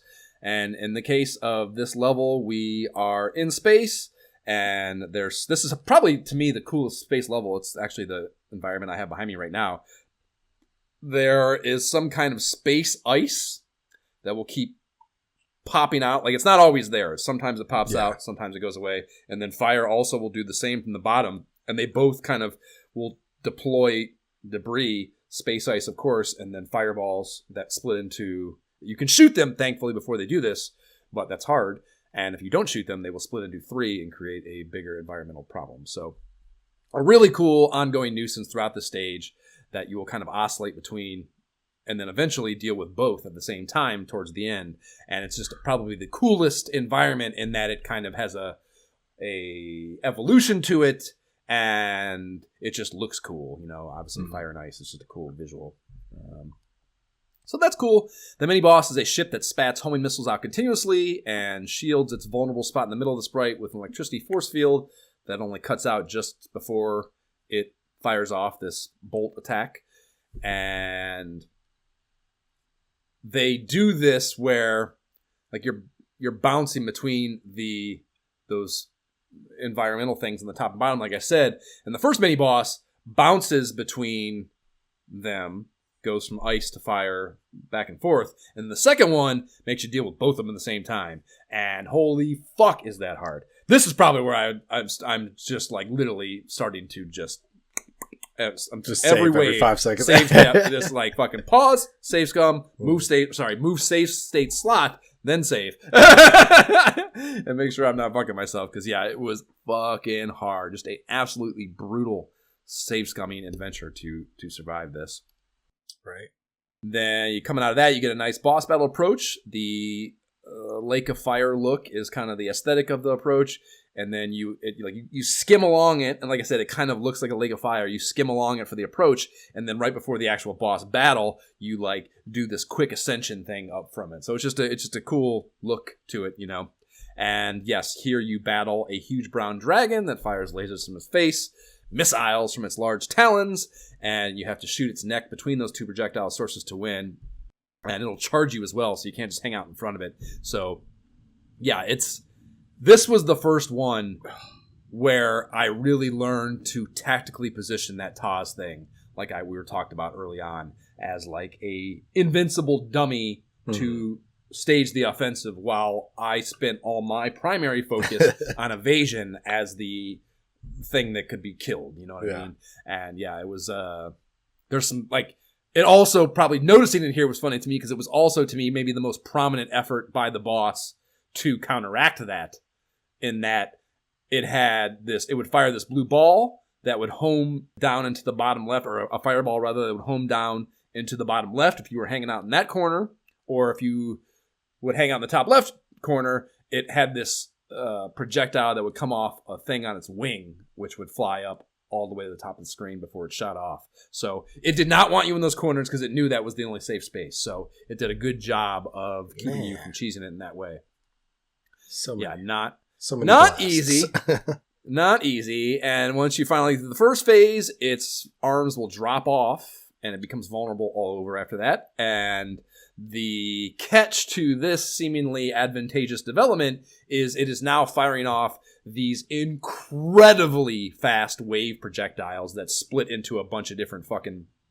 They don't split, but it's just firing off a million of them at all different vertical levels. And it's, yeah, I mean, I don't know, man. It fucking... Again, you cannot... There's so many popular in the screen at any given moment that you can't just careen away from things. You have to, like... You gotta have the patience and the balls of steel to sit in one place and only move when you have to. Oh my gosh. It was hard, man. It was really, really, really difficult. But doable if you can mind over matter yourself to stay rooted like that. So I was able to also get to this one without any cheats on. A lot of schmupping, but no cheats. So that's that one. Moving to 6, this one is tunnels and really fast-moving shit. Then a boss, all pretty good. It's a giant bipedal robot with a sword and shield. So just a very different, it's not this flying fucking thing. It's like this walks out lumbering robot, with a shield and a sword. And it shoots a shit ton of different things. It's got like a shield-sized projectile that comes out from the shield. It'll fire this blue thing that's kind of a homing deal, and there's another one too. It'll like move its shield, which is when it's vulnerable, of course, and do this sword kind of adventure of Link, Legend of Zelda type sword projectile that is really fucking comes out really hot from the sprite as well. So a lot of nice varied attacks, very fucking difficult. Save scum real hard. Still didn't turn on cheats. But I finish that, and I go back to the map screen, and I see the Mission 7 start screen, then I'm thinking, like, I'm having the thought at this point, I'm like, fuck, man, how much more of this? Like, yes, it's not like 1943 type shit where it's just the same fucking level, with the same bosses and over again. But it is a lot, man, and I'm just like, God damn it, I'm kind of getting done with it at this point, And thankfully, the developers thought the same thing, because you go into this Mission 7 boss, this Mission 7 level, and it's just a boss rush, dude. And like hardcore boss rush. All 6 fucking main bosses that you played up to this point, just right in a fucking row. They drop a little bit of dumb shit in between a few of them, but for the most part, it is just boss rush, no bullshit, which I think is, fucking, I don't know, a really strong choice. And like, I feel like I turned my like I turned on invincibility after the first one, or actually at the first one, Galudia. The second I just, like I said, I mentioned this exact thing already earlier, but the second I discerned that's what was happening, I was like, I already lived this hell. I'm not gonna do it again. You know what I mean? Like, and I don't even mean that. Like I said, it was all fine and dandy, difficult but achievable stuff. But I'm not gonna do that in quick succession 6 more times. Right. As part of my experience for this podcast. It's just not happening. I'm sorry. So yeah, I turned it on, and that obviously completely changes your experience. You're invincible. So like, I don't know if they were easier or not, but I felt like maybe they were. You know what I mean? As far as how many obviously they're easier because you're not dying. But right. I just mean like the amount of damage they would take to be killed, I felt like was quicker. But I also might have, I had the G-beam at fucking max level thing also for Galudia, which I'm sure I did not have a Galudia, or I know I didn't have a Galudia the first time I battled it. So I'm not entirely sure whether it's easier, but I think it is. I hope it is. I really hope it is. I really, really, really hope it is. Because fuck, otherwise, oh my God, man. That's just Oh my pain God. for pain's sake. Otherwise, like, here, Right. want some more? Like, Right. maybe And you can do better this time. I don't know. Right. Yeah. I mean, yeah. And that's. I mean, Mega Man is too, dude. It does. I don't even think they make it easier in that case. I mean, you have all the weapons in that case, so you can at least You get do to the choose. thing. Yeah. Right. So that's there to make it easier, I suppose. But not everyone even knows that. Right? Like now Knows- playing that, like, all right, Right. I know I need this But then you weapon for didn't. this. But for this, Yeah. you still only have the one Unless you had weapon. your Nintendo Power so, first. Yeah. So yeah, I don't know. I'm not sure. But you do the boss rush, and it's not even just that. There's another new boss at the end. It's probably the most boring boss in the game. It's just this big mechanical fucking mess that comes out and occupies statically the right third of the screen. And it's got a couple of Gatling guns at the top and bottom, and then a lightning bolt gun in the middle, and then a claw that'll fly out real fast and kind of slam into you. So, it's just even with the fucking invincibility on, I discerned it to be a bullet sponge. So even if those mini bosses or the boss rush is easier, this still took a million fucking attacks. And it, without invincibility, you can pretty easily stay out of those 3 tracks of attack because the Gatling guns, they don't move. The lightning bolt gun doesn't move. Those are all statically fixed positions on the sprite, but that fucking claw that jumps out is flying wherever the fuck you are. So I'm sure avoiding that is super fucking hard. And after having to deal with all 6 of those bosses, this had to be a real motherfucker to get through, I'm sure, without running out of lives, so. For sure. I'm sure it's not easy, but that's the boss there, and then you move into Mission 8, and you fly into this, you do some cool-looking warp speed shit with a little bit of debris shit going on, and then you're quickly at a battle arena with one Queen ZZ Bad Nasty, so there's no bullshit in this level. It's just a boss battle, And it happens over top this really cool spiral galaxy turned vertical as the background, so it looks fucking great as an arena, I think. And then her sprite, the manual says she's half robot. I don't know. I still think she's just piloting this thing. I think it's like a big robot. It's, by comparison to all the other boss sprites, very small. It's probably half the size of the other ones. Way bigger so that than was a interesting. ship. But Yes. Yeah, still relatively small. But I don't think it's her. I think it's something she's piloting. And again, invincibility's on, so discernment of whatever is not. I didn't turn it off for this or anything. I probably should have at least tried it a few times without that. But again, got a podcast tomorrow. This was happening yesterday, and it's just been a lot. So she's got some. She pops off. There's a lot of the little mini fireballs that we've seen a bunch of, just kind of happening and mucking up the screen. And then she's got what I think are supposed to be perceived as 2 Taz-like orbiting fucking things that are also kind of doing all sorts of crazy ass attack patterns they have to deal with as well. So a lot going on. I'm sure very difficult, but I just thought, one, I don't want to criticize anything about the mechanics of it because I'm fucking invincible. Right. But I did think it possible to criticize the fact that it visually was not as epic as it probably should have been, right? Especially given the, what they'd established as being the norm up to this. I couldn't believe that something executed so impressively every other way, boss battle wise, they'd let the fucking final boss battle visually fall flat. It was kind of whack. Maybe they clearly made that choice for a reason, but it was kind of surprising, especially when you consider like the shield boss that you had before that is like big and epic, and like this is just comparatively just like, I'm gonna fly around a little bit and I'm small.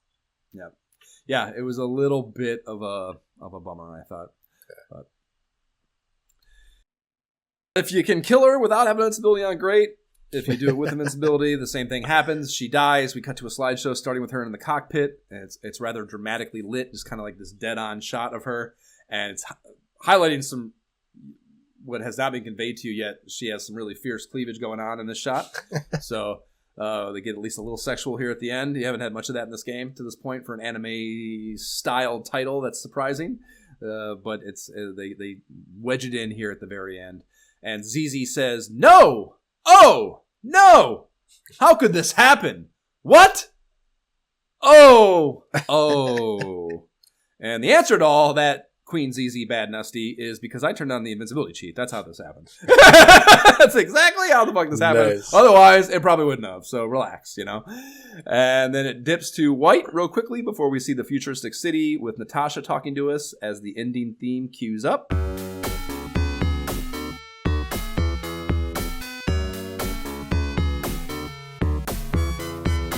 She says, the terrorist group Gulfer lost the war. Their leader, Queen ZZ Bad Nasty, is dead, and their plan was thwarted. It's like dead. It's like not, you know, I don't know, it's just a Sega touch. Like, you don't, that terminology doesn't get used on Nintendo, so just big boy stuff with it's fucking dead now.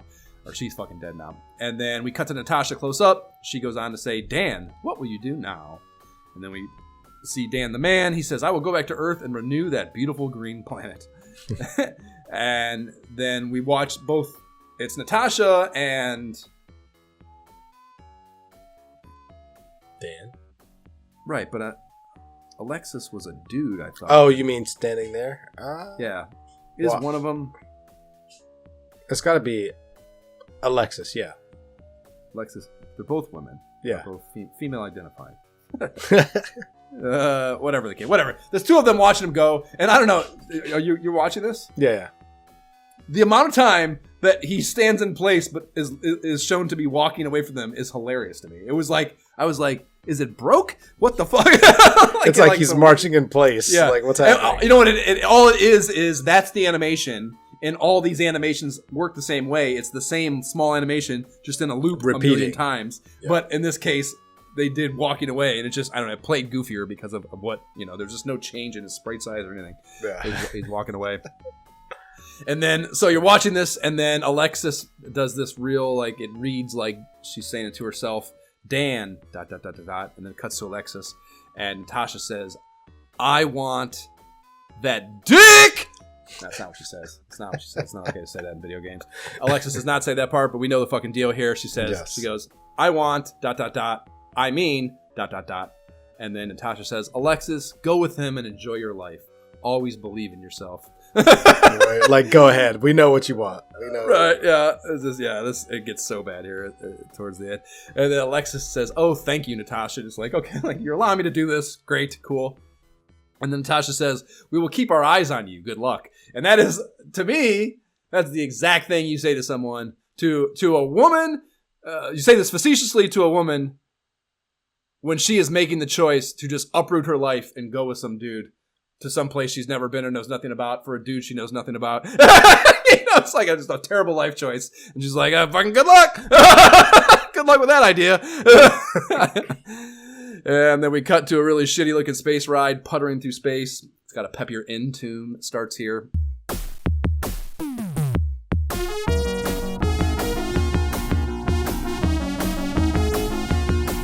And then Dan speaks. He says, I don't know when it will be, but one day I will show the beautiful Earth to the kids of the space colony humans. And then Alexis is just, I don't know. It's just dripping of, like, I don't know, objectification, I guess.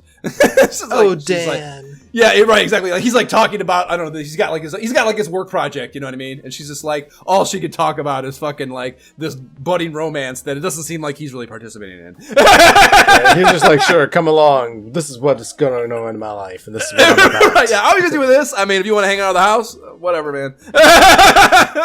Cool. Yeah, she says, yes, and we will all live together on the Earth. And Dan's like, yes, and I want you to stay with me, Alexis. And she just goes, oh, Dan. And then Team Gaiares appears over the view from space of an irradiated Earth. And that's interesting, too, that, like, they don't even visually show you the, the happy ending. It's still irradiated. Like, it's not there yet. You know what I mean? Which, one, diminishes the whatever the fuck they were, the people that are going to blow the sun up. It diminishes their capabilities because they weren't able to do it rather instantaneously. So, you know, it's just there's hope. That's all you're left with. Right. There's a little bit of buyer beware on fucking, or some bait and switch, I should say, maybe by this fucking all powerful galaxy leader thing that's not actually fulfilling the promise they made. At least not in the perceived time frame. But yeah, so you see that it's still the Green Earth. It never goes blue, and then Team Gaiares appears over it, and then the credits roll, and it's maybe 7 or 8 people probably that are actually different. There's a lot of overlapping credits, program, fucking director, that's all kind of the one dude with maybe some other names there.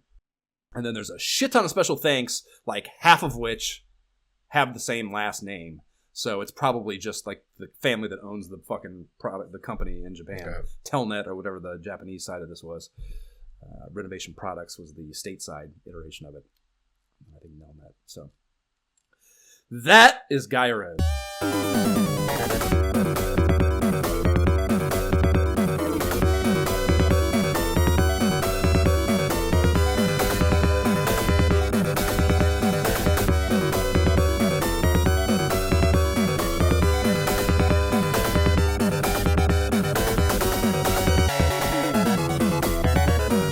That is the Mission 7 / Boss 1 theme from Gaiares, bringing us into the verdict. And what an interesting discussion I'm guessing we'll have. What do you think, Josh? It's the best looking and feeling shmup I've played up to this point in our timeline. I don't think that's arguable. I think I'd love to hear what your other suggestions would be on those fronts. If you think there are something that's better. Feliz was better visually to me.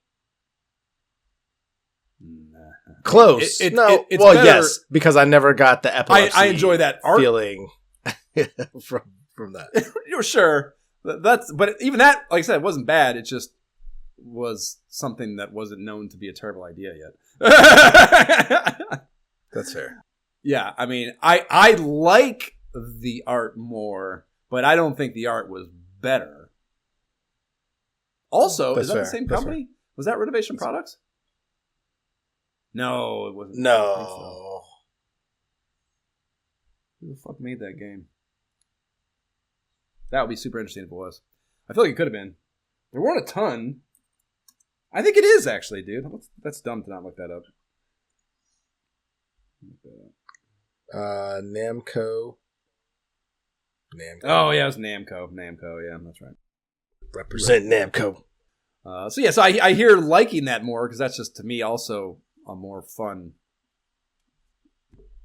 fucking fantasy shit is more fun to me than sci-fi shit. But I don't think it looks better. I mean, bosses were great in that, but not this good. The backgrounds, obviously, infinitely more varied, and some of those space shmup, or the space deals, the fucking fire and ice thing. Like this level I'm looking at now, which is one of the latter ones, where you're going through and it's like all the big robots and like their containment units that you get thrown at you as a battle thing right afterwards. Like there's some really cool visual shit, I think, in this that Feliz just did not have. So yeah, again, I hear you on that. I like that one. We double blessed into that. Surprisingly, I think to us both, but I don't think it's better than this. That doesn't mean it's not more enjoyable, especially for us, but it's not better. I don't think it's better. Well, I think this discussion again has clarified more thoughts. I think I personally like vertical scrolling shooters better.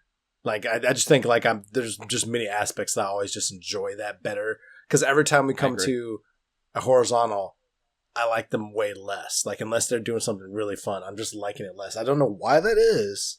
Maybe I can just see the. It's probably just just literally the uniqueness. There's just fewer verticals, I think, at least the good ones. And I mean, yeah, that was the beauty of like what was the fucking tunnel one, the Tempest one on NES. Fuck. I don't remember. Great, not Gradius. Who knows? I loved. I don't think you like that one, but I fucking love that one. Yeah, I mean, just again, these are not Captain but the again, one of my biggest criticisms with shmups is just the repetitiveness of it. So the ones that do feel a little different and have something going on that take it out of just I'm playing another shmup it has to be there for me to even begin to enjoy it. So I think naturally you're inclined, because there are fewer verticals for sure. I think that's probably part of that. Is just that they're different, than so many of the bulk of these games. Well, anyway, so as far as the quality goes, I don't know what can be. I hear the 100% in there. It is great. It's the maximum, I think, capability of what the Genesis can do visually, speed wise, sprite size, all that shit. Music is fucking off the wall good. Like all the, I don't know, the surface stuff is just elite, I think, and impossible to fucking criticize, in my opinion.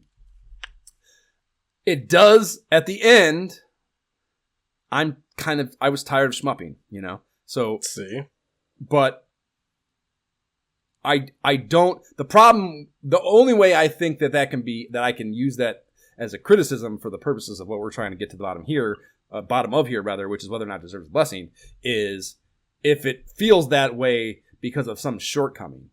I was just tired of dealing with this game because it was hard and exhausting. Like, I think, again, if you're the target demo, I think that's exactly what they want and probably the pinnacle of... But I would push back and say nowhere have we seen anywhere that that's a target demo. Nowhere does it say, like, this is going to be a hard game for you. None of that. So, like, for me... What have we seen about it? All we have is that one tiny little blurb. I think it does say... I think it actually... Let's go back and read that thing, because I think it does tell you that it's fucking damn near impossible. Because if that's the case, then fine. Because otherwise... Like, Let me get it up here. That is Game just... Pro 20. Let's get it not what I am... coming to a flying shmup to be stressed out. And like, I like to be able to come back to a shmup from time to time, play more levels, get farther, like to enjoy it. Like, I want to be able to see my power-ups, know which ones I'm getting, which ones I'm not getting, what I'm getting out of that. And this feels too much not that. You know what I mean? Like, I gotta think far. Like, it's intense. Like, that's not why I'm playing a flying shooter. Like, so intense that I'm tired by the time I'm get to a certain mission. I'm just done with it. I'm exhausted, or I'm save scumming. You know what I mean? Like, it just doesn't. It just like I can see all the arguments on your side. I can see what you're saying about Jay. If I'm playing this, what does it say? The end of this article reads: "This spectacular shoot 'em up is a must for space gunners everywhere." So it's saying that's just saying everybody. No, that's not the end of it. It's not the end of it. Novice space jockeys need not apply. It's meant for advanced, but that's the review. It's meant for advanced space members. That's the review, though. That's not like the marketing or anything saying like, "Hey," that's just they're reviewing it, saying like, "Yeah, well, this is mad hard." So if you didn't have that Game Pro to tell you, you would just be walking in here like slamming the controller down, upset because like. I mean, no, they're not gonna. No, show me the one. I don't even show me the part of Dark Souls, Mark. This is the best comp I can think of off the top of my head, modern wise, of a game where do they, at least maybe they do now because it's so entrenched in what that game is perceived as. But show me on Dark Souls 1 where it's telling you this game is fucking impossible and you're gonna spend the boss battles wanting to jump off the fucking roof because they're damn near impossible. I mean, if the devs or somebody tells you that, so you know, that's great. I just said we're inferring that, and I didn't know where we got that. We're getting that from our own play. Right, exactly. But that's what I'm saying, is that Dark Souls 1 also did that. The reason it became part of the vernacular of the gaming scape is because everyone perceived that about it, and then the developers just leaned into it with the latter games. Am I wrong in that? I don't play Dark Souls. But it has to be good, though, whereas this one what do you mean? What is not good? Like, that's again. Okay, so here we are now. Now's the time where we have this conversation. Yeah. What is bad? To me, the Taz system of retracting out is terrible. Like, it's absolutely terrible. Like, the weapon upgrades that you get are great. The fact that in writing it sounds like a great idea, but like the act of I have to be physically in the line across from you and hit you, or I miss you and I don't get it, like that alone just made it too much. Like, wanting to get different weapons caused me to die so much. So it's like you'd almost have to. I feel like you have to get one weapon and just stick with it, because otherwise, like it's going to be such a gamble unless you're just getting a whack weapon. Well, that's what, dude. Like, but I think I got the perfect counter to that, just, though, dude. It's not fun, man. It's not fun to do that. Like I like to see my floating icons on the screen and be like, do I want the S weapon or the M, or like even if it's changing, like on like Raiden 4 or something. If it's changing, I need to know I gotta wait for that while I'm avoiding stuff that's cool. Give me that complication. But the it has to line up exactly to get it while I'm avoiding stuff. That was just. But I think that is necessary to me. That is they wanted you to feel the weight of having to do that. And I think it's in the manual. It's talked about. It's telling you don't have an attack. You literally cannot attack while you're making that choice. So I think that was 100% deliberate for one. And, again, I'll hear it's not for you, but it's deliberate, intelligent design because they're literally completely taking your ability. If you make that choice, if you send that fucker out to make your life better, you're going to have to pay the price while you make that choice. And I don't want to criticize for that. I personally don't want to criticize for that. That's fine. That's fine. I can understand that. I just didn't like that aspect. I didn't like having to aim it up and line it up. Like the fact that I could miss multiple times trying to get these flying things. Frustrating for sure. It just feels getting it wrong. It made it just not fun. Like when I play other games that are flying shooters, yes, every game has to have their weapon ups and their power systems like different ways to like you got to stand out and be a different game. This just wasn't an enjoyable way to me. It just wasn't fun that way. It just, I can get it. Don't get me wrong. I can totally get behind. It's tough. Like if you're playing this and you're only into shooters and like spinning all the time, like I can totally get that. It just wasn't a fun experience other than that. So I can hear, I can 100% hear it's not for everyone and it's not for you and it might not be for me and it might not be for a lot of people. But it's part of it, I guess, in that we have our differing tastes and, what King Lorik's blessing means and blah, blah, blah. But, and it probably changes over time and oscillates between back and forth, where one time we're feeling one way about it. I describe it as one way and describe it on other times as another.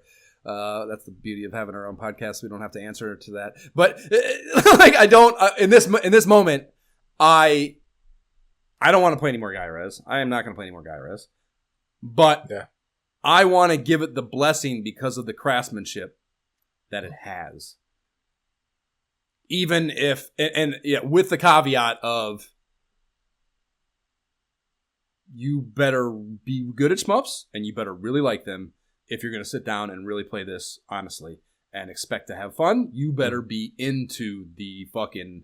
that being a trying experience, you need some Dark Souls affinity in you. That's fair. That is fair. Some fiber in you to enjoy this type of experience because it is there. It at no point, like I said, that first fucking boss is like, "Hello, welcome to the fucking Thunderdome, bitch."